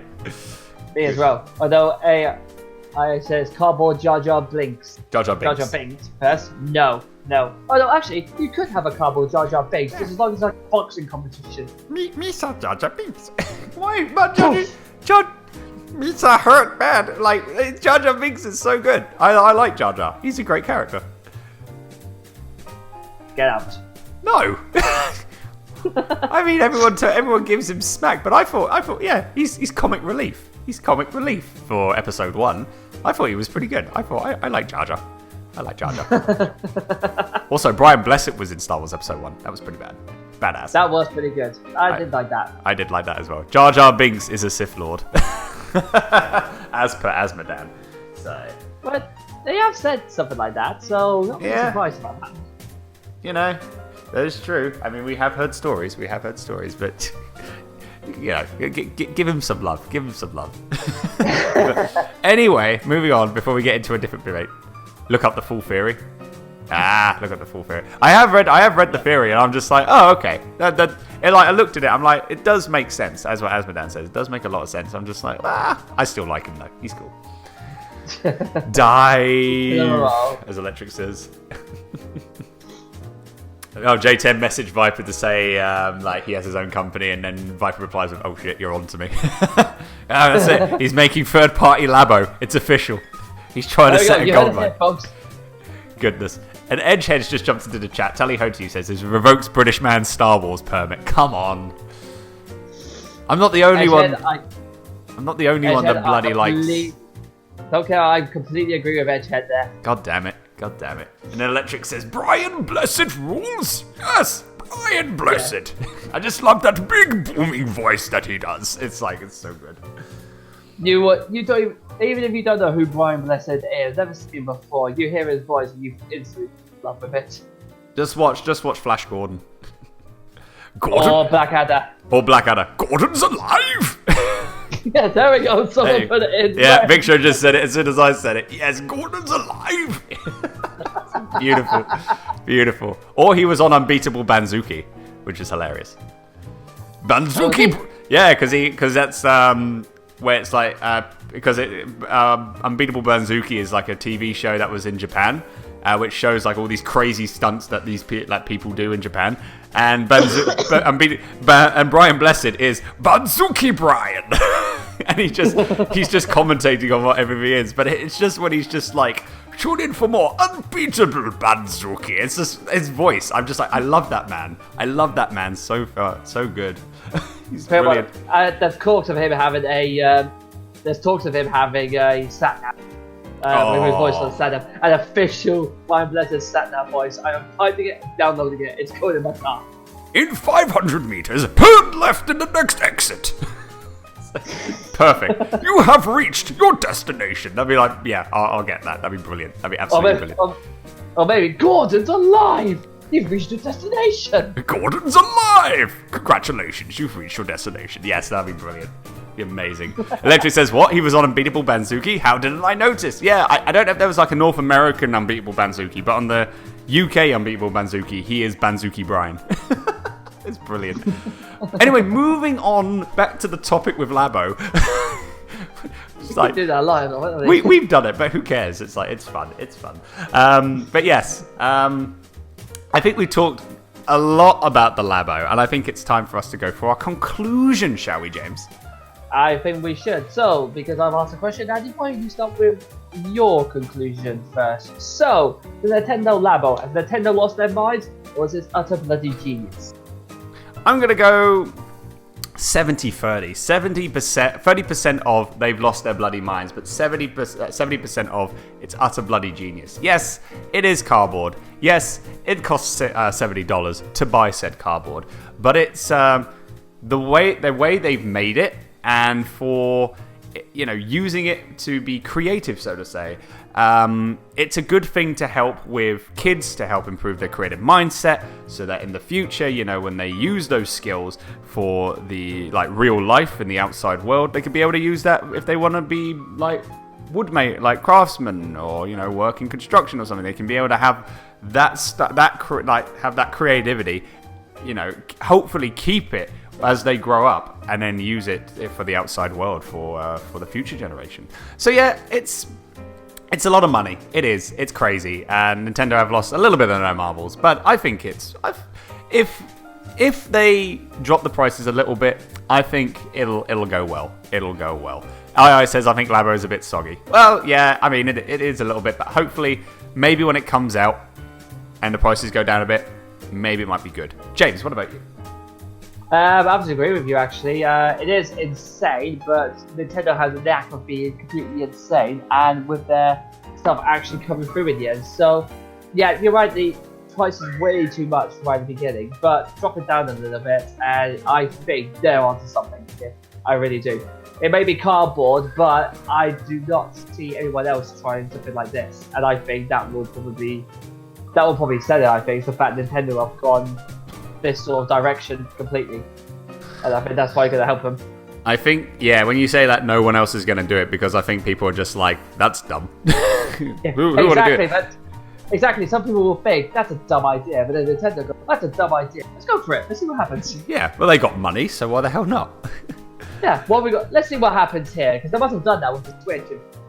Everyone's got a tablet, and then you can put it in GameChops. How does that work? Nah, that's stupid. They went, okay, let's give it a go. Let's see what happens 5 months later. I can't believe that actually worked. Yeah, what the hell? Also, you said you disagreed with me. Did we just have our first disagreement on a tally-ho show? I think we did. Shock horror. Finally, it was bound to happen. Yes, but is this finally the end of the tally-ho show? Because we disagreed.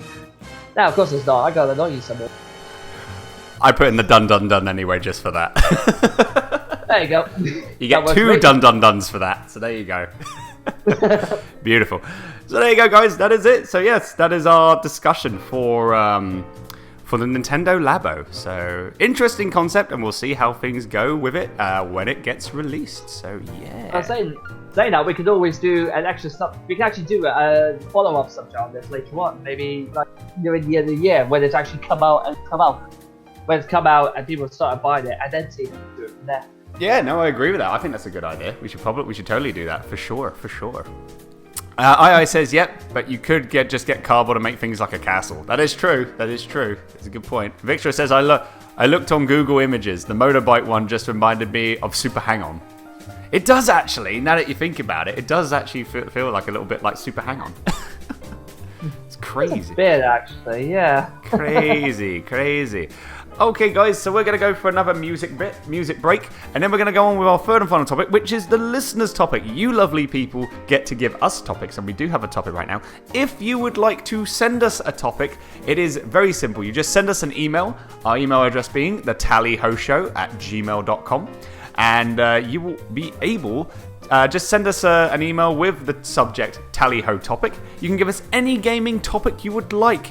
And in a future show, we will talk about it. So yes, that is again the email address. The Tally-Ho Show, all one word, the Tally-Ho Show @gmail.com. I'm going to make a Nightbot command for that because we do have a timer for it. But I'll make a Nightbot command and we'll put that on the channel. We'll put that on the chat for everyone that's listening in live. So then you can be able to copy the email and send us a topic. Absolutely. Alright, it's now time to begin with the next music bit. And so what we're going to be having now, it's going to be a song from me and a song from James. We're going to kick things off from Hell Yeah, Wrath of the Dead Rabbit. This is Movyaboday, the club zone. So, James, it's time for us to grab some glow sticks because we're going for a rave. Hell yeah, I've got the glow sticks. Let's go. Alright, so as I say, guys, you're listening to the Tally-Ho Show with me, Andy. And with me, James. And we'll be back in a little bit. Until then, enjoy some epic club music from Hell Yeah, Wrath of the Dead Rabbit. Move your body. Woo, clubbing!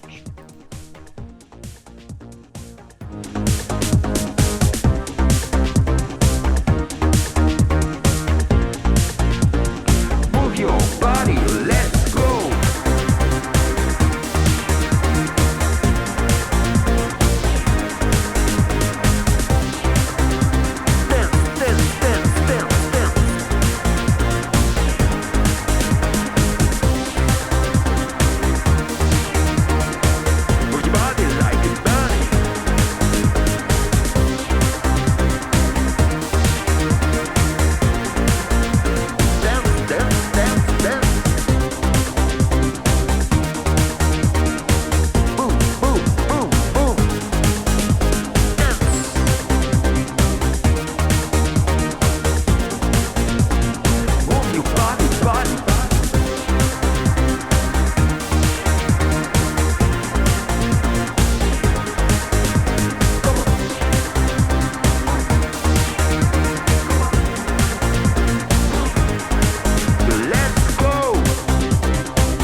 Hello and welcome back to the Tally Ho Show, Andy and James. So the songs we just had was Hell Yeah, Wrath of the Dead Rabbit, Movyaboday, Club Zone, and also from Ace Combat Zero we had Avalon. So we've now gone over both our topics, so it's now time for the listener's topic.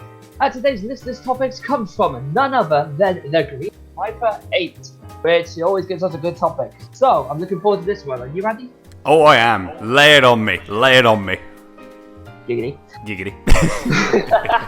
Okay, so the Green Viper 8 topic today is Wii U ports being put on the Switch. So, in other words, then, what Wii U ports are you looking forward to, or would you like to see being thrown onto the Nintendo Switch? So, Andy, the floor's open for yourself. Okay, yes, so Wii U ports on the Nintendo Switch. As I say, thank you very much, Green Viper, for your topic. And as I say, guys, if you type an ! Tally Ho in the chat right now, you can be able to get the email, so you can be able to send us a topic. So, yes, Wii U ports on the Switch. Now, I'm a little bit... It's good. Very, very good. But I am sad. Because it's... I love the Wii. I love the Wii U. I really do. It's a great console. And just to see it, like, you know, not do so well...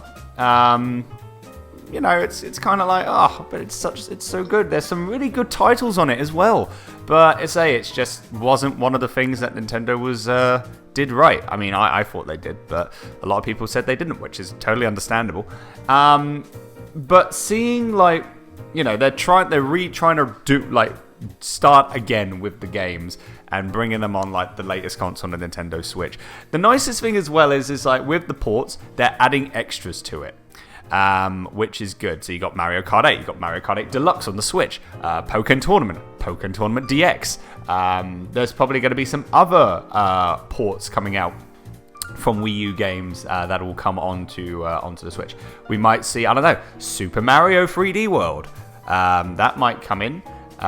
We might even see, you know, StarFox Zero. Maybe StarFox Zero might come onto the Switch. Would be pretty sweet. I mean, like, yeah, I haven't played StarFox Zero yet, and I really want to, but I have heard that the controlling is very, very bad, so I'm looking forward to trying it out on the Wii U. But maybe StarFox Zero on the Wii U, on the Switch, with some improved controlling, that might work. What else have we got?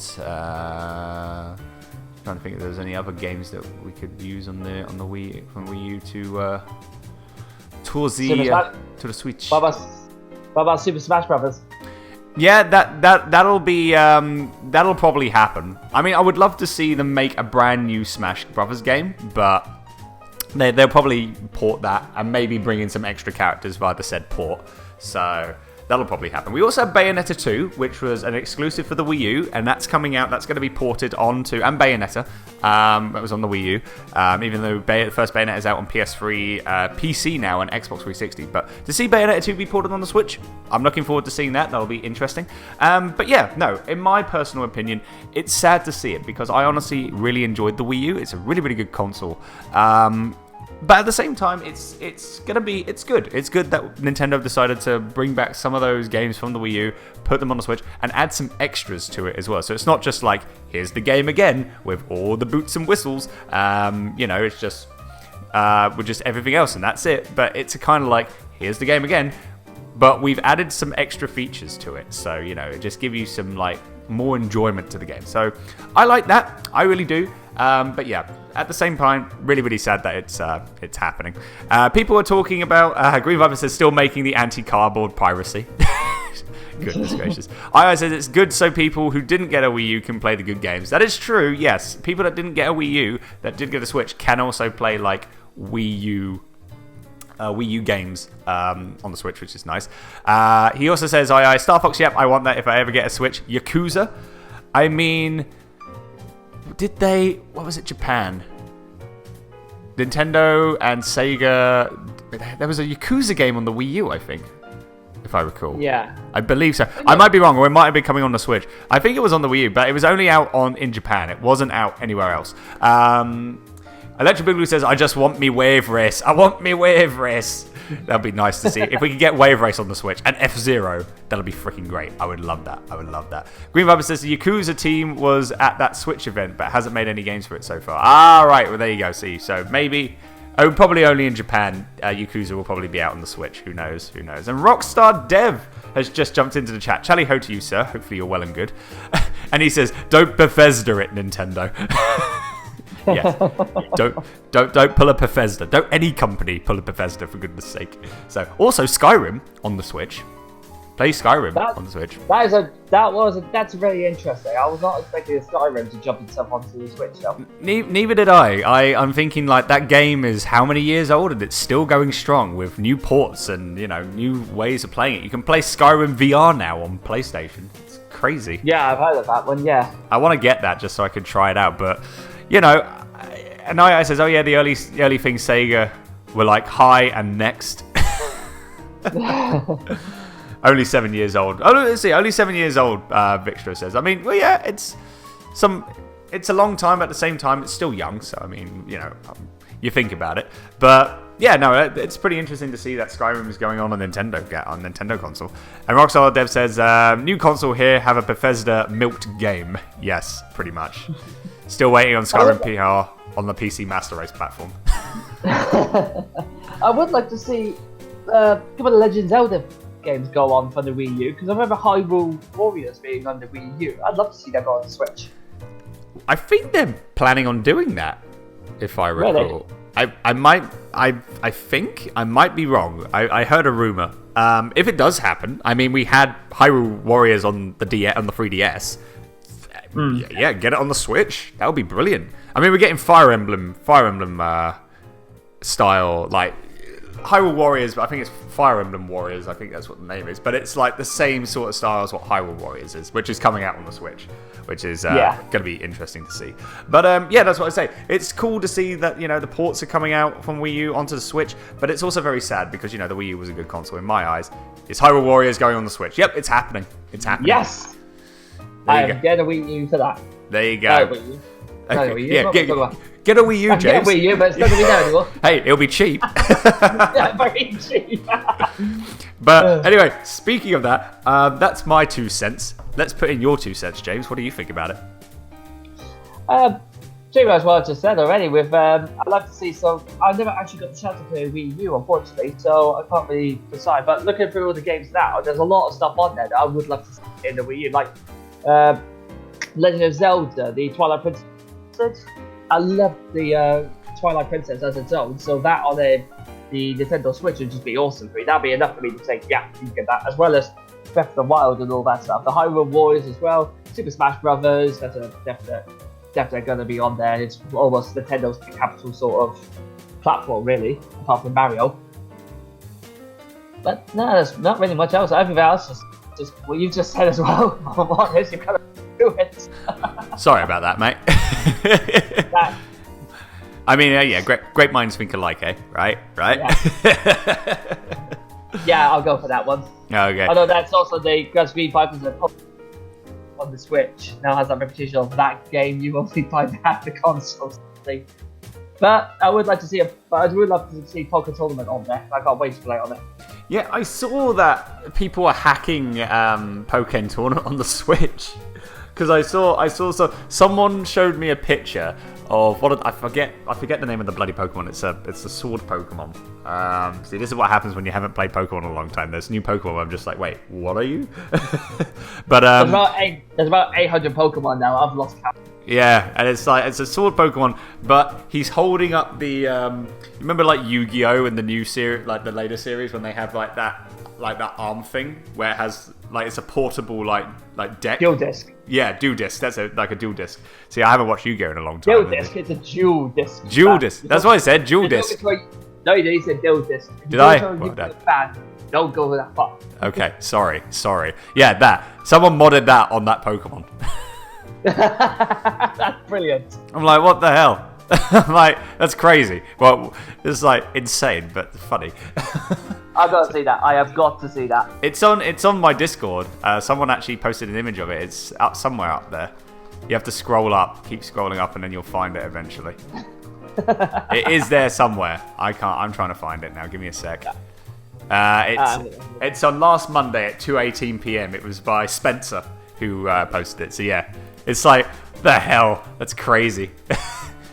the dual disc, my goodness. Rockstar Dev says, "Ow, yeah, Twilight Princess is basically Nintendo's Skyrim." That makes sense. Yeah, that makes sense. I was thinking like, yeah, that's a good point actually. Good point indeed. And Edgehead says, a gayish. Oh goodness. Victor says, using a game to soft mod a console. Damn, that takes me back. Remember Splinter Cell doing that for the Xbox? Oh boy. Wow, yeah. I wouldn't know. I never had an Xbox growing up, but I do remember playing Splinter Cell on a friend's Xbox, but I never owned one myself. So, but yes, a lot of people like soft modding consoles. Remember that one with the PlayStation and the PlayStation 2 where you put that chip in? You could put a chip, I remember that. and then you could just burn games on a disc and you could just play them. Of course, this is we never used to do that at all. How dare you even consider that people used to do that? I never done that, and I was like, I saw my friends like, hey, guess what? It's like, what? I've got Croc 2. I'm like, what? Wow! And then I just see like it's just a disc. It just wrote in freaking felt tip Croc 2. I'm like, no, that's not real. He puts the game in, it bloody works. I'm like, what is this witchcraft you speak of? my like freaking like 10-year-old self's like having a freaking like mind blown experience. Like, what the hell's going on? This is a new style, new version of like the gaming world that I've been introduced to. Goodness. I says it was for importing games. Yes, that's true. But people also used it as well to get free games when they burnt discs on it. Burnt games on discs. Your thing had to have it, otherwise I wouldn't play the discs. So you could have just got it from anywhere. You literally go, yeah, I'm gonna play this. Pretty much. Play that game though. Green Viper says, Splinter Cell, Twilight Princess, Agents Under Fire. Those were the modding days. Oh yes, back in the day. Back in the day. Back in day. Back in day, Bagum lad. Back in day. If you wanted a game but you didn't have money for it, you just go onto internet, burn game onto disc, have a chip onto your PlayStation, and there you go, you start playing the game normally, and it's free of charge. Just don't make sure the cops don't find you, otherwise you're in big trouble. Otherwise, I do not know you, you never... Yeah, what? This collection of games? No, this is my music collection. Totally not a pirated game collection. Let's hear you play it then. Okay, I will, but it has to be played on this PlayStation. Music. I have to go into certain menus. Oh, damn it! I have to play the game now. Yeah, it's like, well, look, a bear. Where? Run. Pretty much. Rockstar Dev says, remember when discs were a thing? Yeah, you're old now. Yes. They're still used, but it's like now everyone's on digital, so... I also remember the old days, you put a disc into a console, you put it in, it played, and that was it. There was no updates to it. No, that was the game. Nowadays, when you put the disc in, you play it in, right, so what we're going to do, updates will take 24 hours. Well, damn. Yeah, or it's like you're making progress in a game, and then it's like, okay, I'm gonna make sure to beat this boss this time, and in order to proceed, you must pay $4 for the latest DLC. What? Huh? Microtransactions? Why? It's like, there you go. Yes, exactly. If the game no first day patches, Rockstar says. Yeah, pretty much. No first day patches, no nothing. If you wanted to get a better game, you had to get the Game of the Year edition, when they kind of like fix it a little bit, maybe, I don't know. But Electric Boogaloo says, I just double dipped on a disc copy of Darius Burst and Windjammers recently. Nice one, Electric, that's awesome. But yeah, no, going back to the topic again. Yeah, so it's sad. It's sad to say that, you know, the Wii U I felt like was a good console. To see it like be like it is, it was a shame. But in a way, it's good to see that, you know, games on the Wii U are being ported onto the Switch, and then people that didn't buy Wii U can actually still be able to play it, and they get to have that fun experience as well.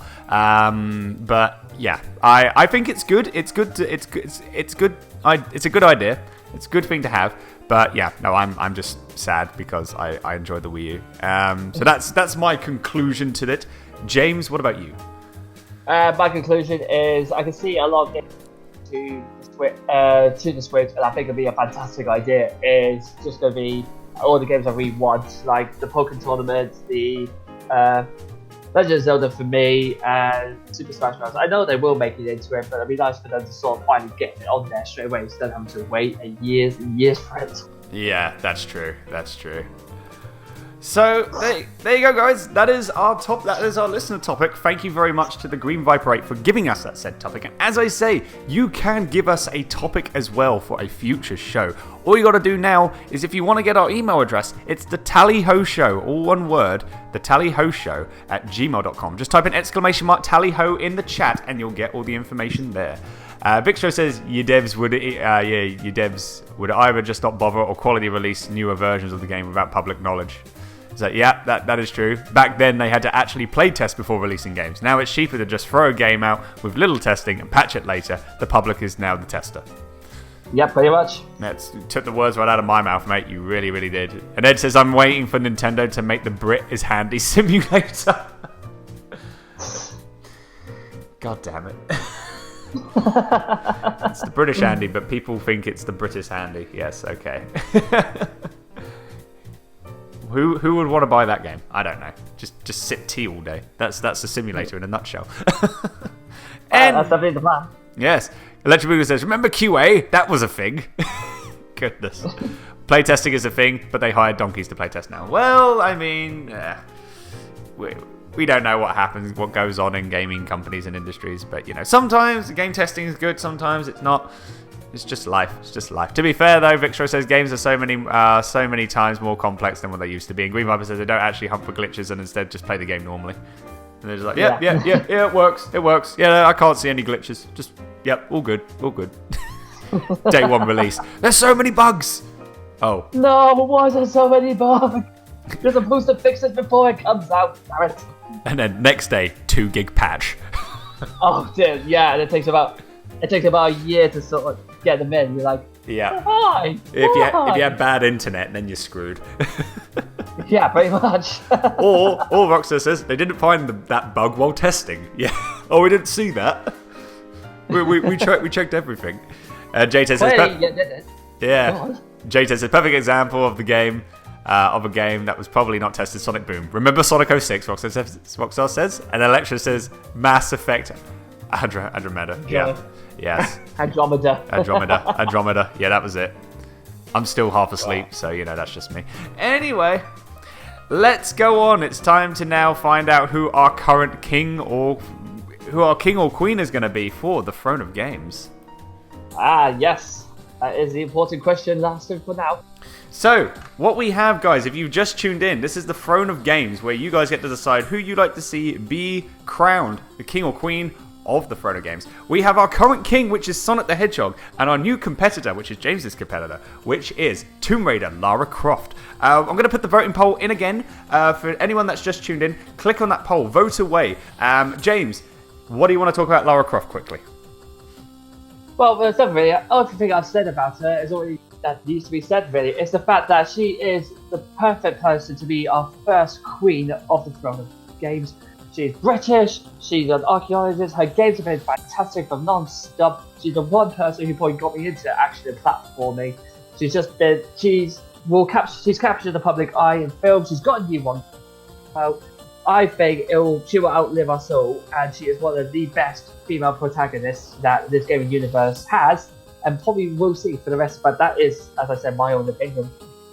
And for me with Sonic, because we can give him a third week on the throne, right? Maybe. He's just a cool, down-to-earth kind of hedgehog, saves the world, is chill about it, is always so, laid back and relaxed, and I said about Con. Yeah, I mean, we've got Sonic Boom. I mean, after the patch, it was pretty decent. But the one good thing about Sonic Boom is that the characters are hilarious, and Boom Knuckles is, the best Knuckles. I'm just saying. So I honestly think that, Sonic should stay as our king. So, but it's up to you guys. I'm gonna give it we'll give it 30 seconds right now. Or we'll give it about 30 seconds, just so then the new people can vote in. Hopefully, we don't get a tie. We will just wait and see. I'm really hoping not, because we always seem to be having ties on this show at the moment. We do. Victor said Mass Effect Andromeda was just poor development. Offloaded to a third party was to be expected. Well, yes. Typical. Rockstar said bugs, big boobs. Well, there you go. Viper says, is Amy your example of a character with... well, wow, okay. Goodness. Alright, guys. Getting a bit lewd in the chat, though. Okay, so 30 seconds... Yeah. Okay, 30 seconds is up. Let's see. Who is going to be our king or new queen of the Throne of Games? The winner is... Oh! Just by one vote! Sonic wins! Oh, for God's sake! When will it end? Oh, beautiful. So that's it. Sonic is still triumphant. This is insane. I honestly thought he'll be... I'm happy, but I honestly thought he'd be taken down by now. Yeah, me both. That's crazy. Crazy. Insane. Hasmodan's like, rigged. It's rigged. I don't touch the poll. I just left it alone until like the start of Throne of Games. So No, we can't touch it. It's literally up to you guys. Pikachu says that she switched her vote up for James this time. Ah, that's sweet. Right. Unfortunately, we have too many Sonic fans in this place. Apparently. So yes, that is it. So hey, Sonic has won once again. I need to get something quickly. Give me. Yes. You know what it is. You know what it is. Unfortunately, yeah. Where's my jingle? I had it, and now it's just disappeared. That's not good. There we go for here. No, where is it? It was crud. I've lost it. I've lost my jingle. That's not bloody good. Oh, hang on a minute. I know where it is. It's in projects, isn't it? Yeah, there we go. Found it. Let me just go. So, as I say, hard luck, James, on that. I mean, it was a good character though. Lara Croft is a good character. I thought I had it then. I genuinely thought I did. Yeah, well, it wasn't to be. So, I just like the shitty games Rockstar says. Victor says, a Sonic fan? Where? Grab your pitchforks. Well, if we're trying to like get rid of Sonic fans, then me and James have to leave. Stop doing the show. That'll be bad. But yes, speaking of Sonic, for a third week in a row, your king of the Throne of Games is Sonic the Hedgehog. But yes, speaking of Sonic, for a third week in a row, your king... There we go. So Sonic is now still our king. It's insane. Who's the next... 3 weeks. 3 weeks in a row. Edge is like, James, we need to get the big guns. Agreed. Yeah.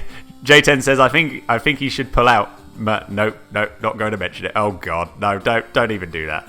Don't even do that. Enjoy J10 saying the same thing. James, you need to pull bigger guns than Lara Croft. I don't know how big a guns I can get. Well, I'm just going to say this.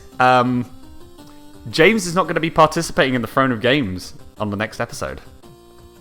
No, I'm not. Because the next episode, we're going to be having a guest on. Ooh. It's all happening now on the Tally Ho show, you know. Getting topics, starting things up. We're now getting famous enough. We're getting guests on the show. I wouldn't say we're getting like famous, but you know, maybe slowly but surely, maybe. I don't know. But you know, we're going to be getting mug design shirts apparently, and we're getting guests. So all the hype on that. Definitely. The picture is that not much can top those 232 pointing polygons. With Lara Croft. Yeah, not much can top that. I mean, like, so, but yes, we'll be having our first guest on the show for episode 3. Episode 3, if all goes well with everything, is going to be happening on February 18th. February 18th is when episode 3 is going to be happening. And as I say, we're going to have a guest on. Our guest is going to be giving us his own topic. So we'll be having a topic from me and James, followed by a topic by our guest, and they are also going to be giving us a competitor for the throne of games.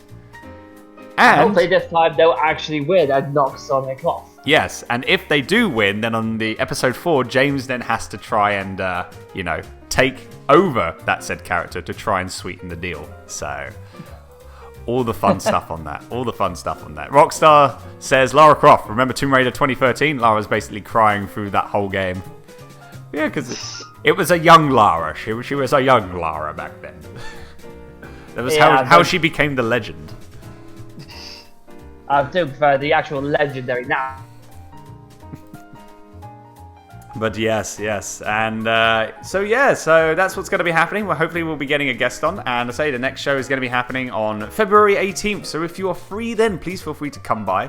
Be all of the hype. I'm just going to find another song for us to play to end off for Sonic's Reign. So just give me 1 second. 1 second.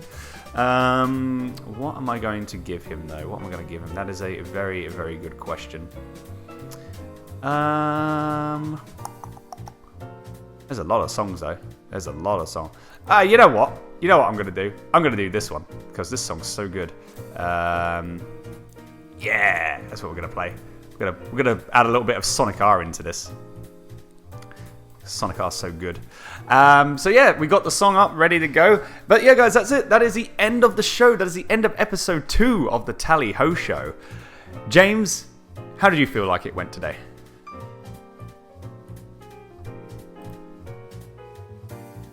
Oh. James? Oh, hello. There we go. I was wondering how they... I don't know how that happened. Hello. I didn't even Hello. touch... Hello. I didn't even touch anything.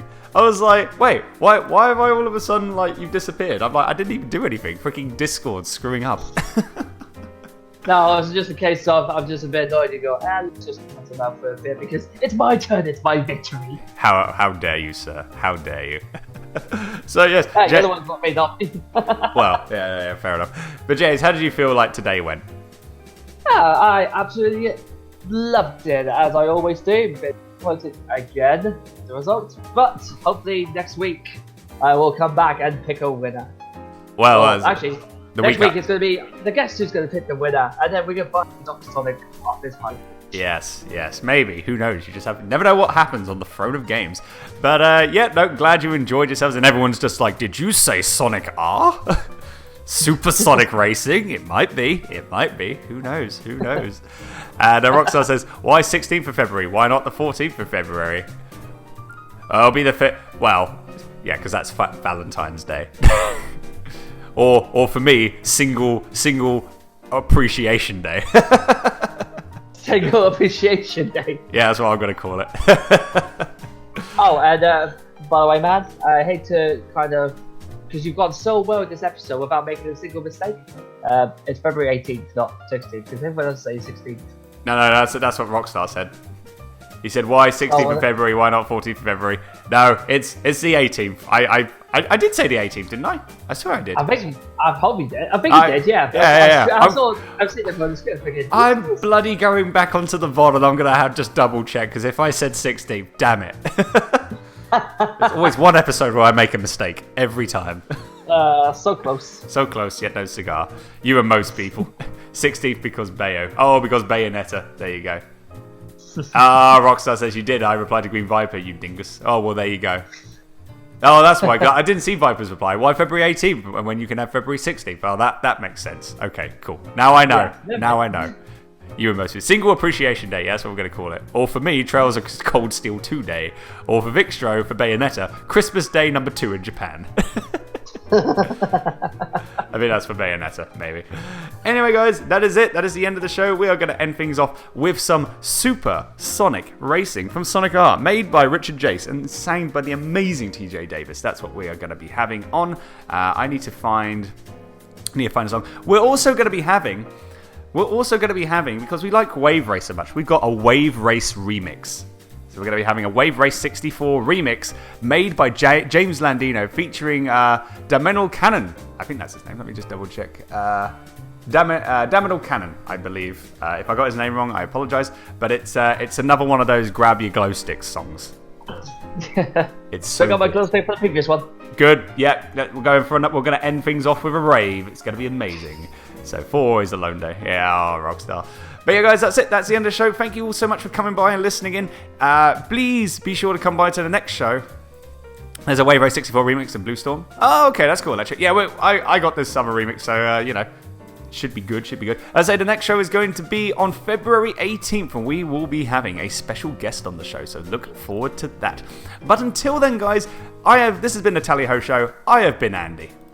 I have been James. And I just want to thank you all so much for tuning in. And until next time, as I say, which will be in 2 weeks from now, have a very good rest. Have a very good rest of your day, afternoon, evening, wherever you are in the world. And we'll speak to you all very, very soon. Before you finish off, just very quickly, don't forget, if you do like the show, why not follow us on Twitter, on Facebook at the Tally Ho Shows? Because always give you a like, and we keep it updated throughout the entire time, even before we stream, so that you guys can be in the know for all your gaming. That is true. We're also going to be making a Twitter account very soon. But James, if you want to post up the Facebook page in the chat, feel free to. Already on it. Hey, all good stuff. Okay, guys, it's time to play Supersonic Racing from Sonic R. As I say, guys, have a good rest of your day. Tally ho to you all. I will speak to you all very, very soon. Take care, and bye-bye for now. Take care, guys. See you in a bit.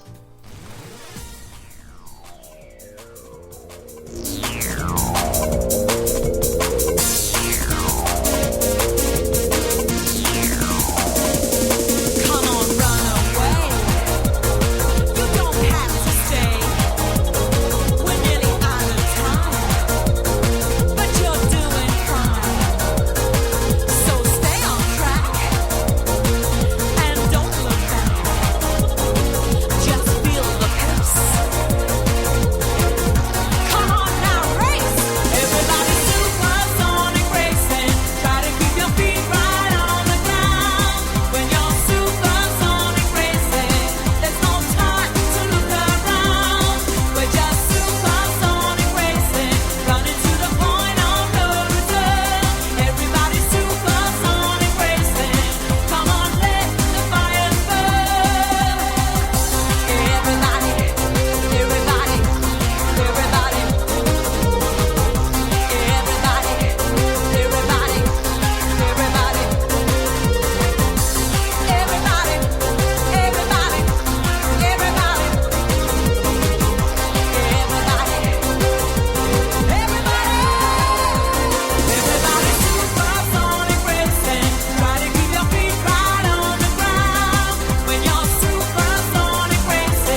Mission complete!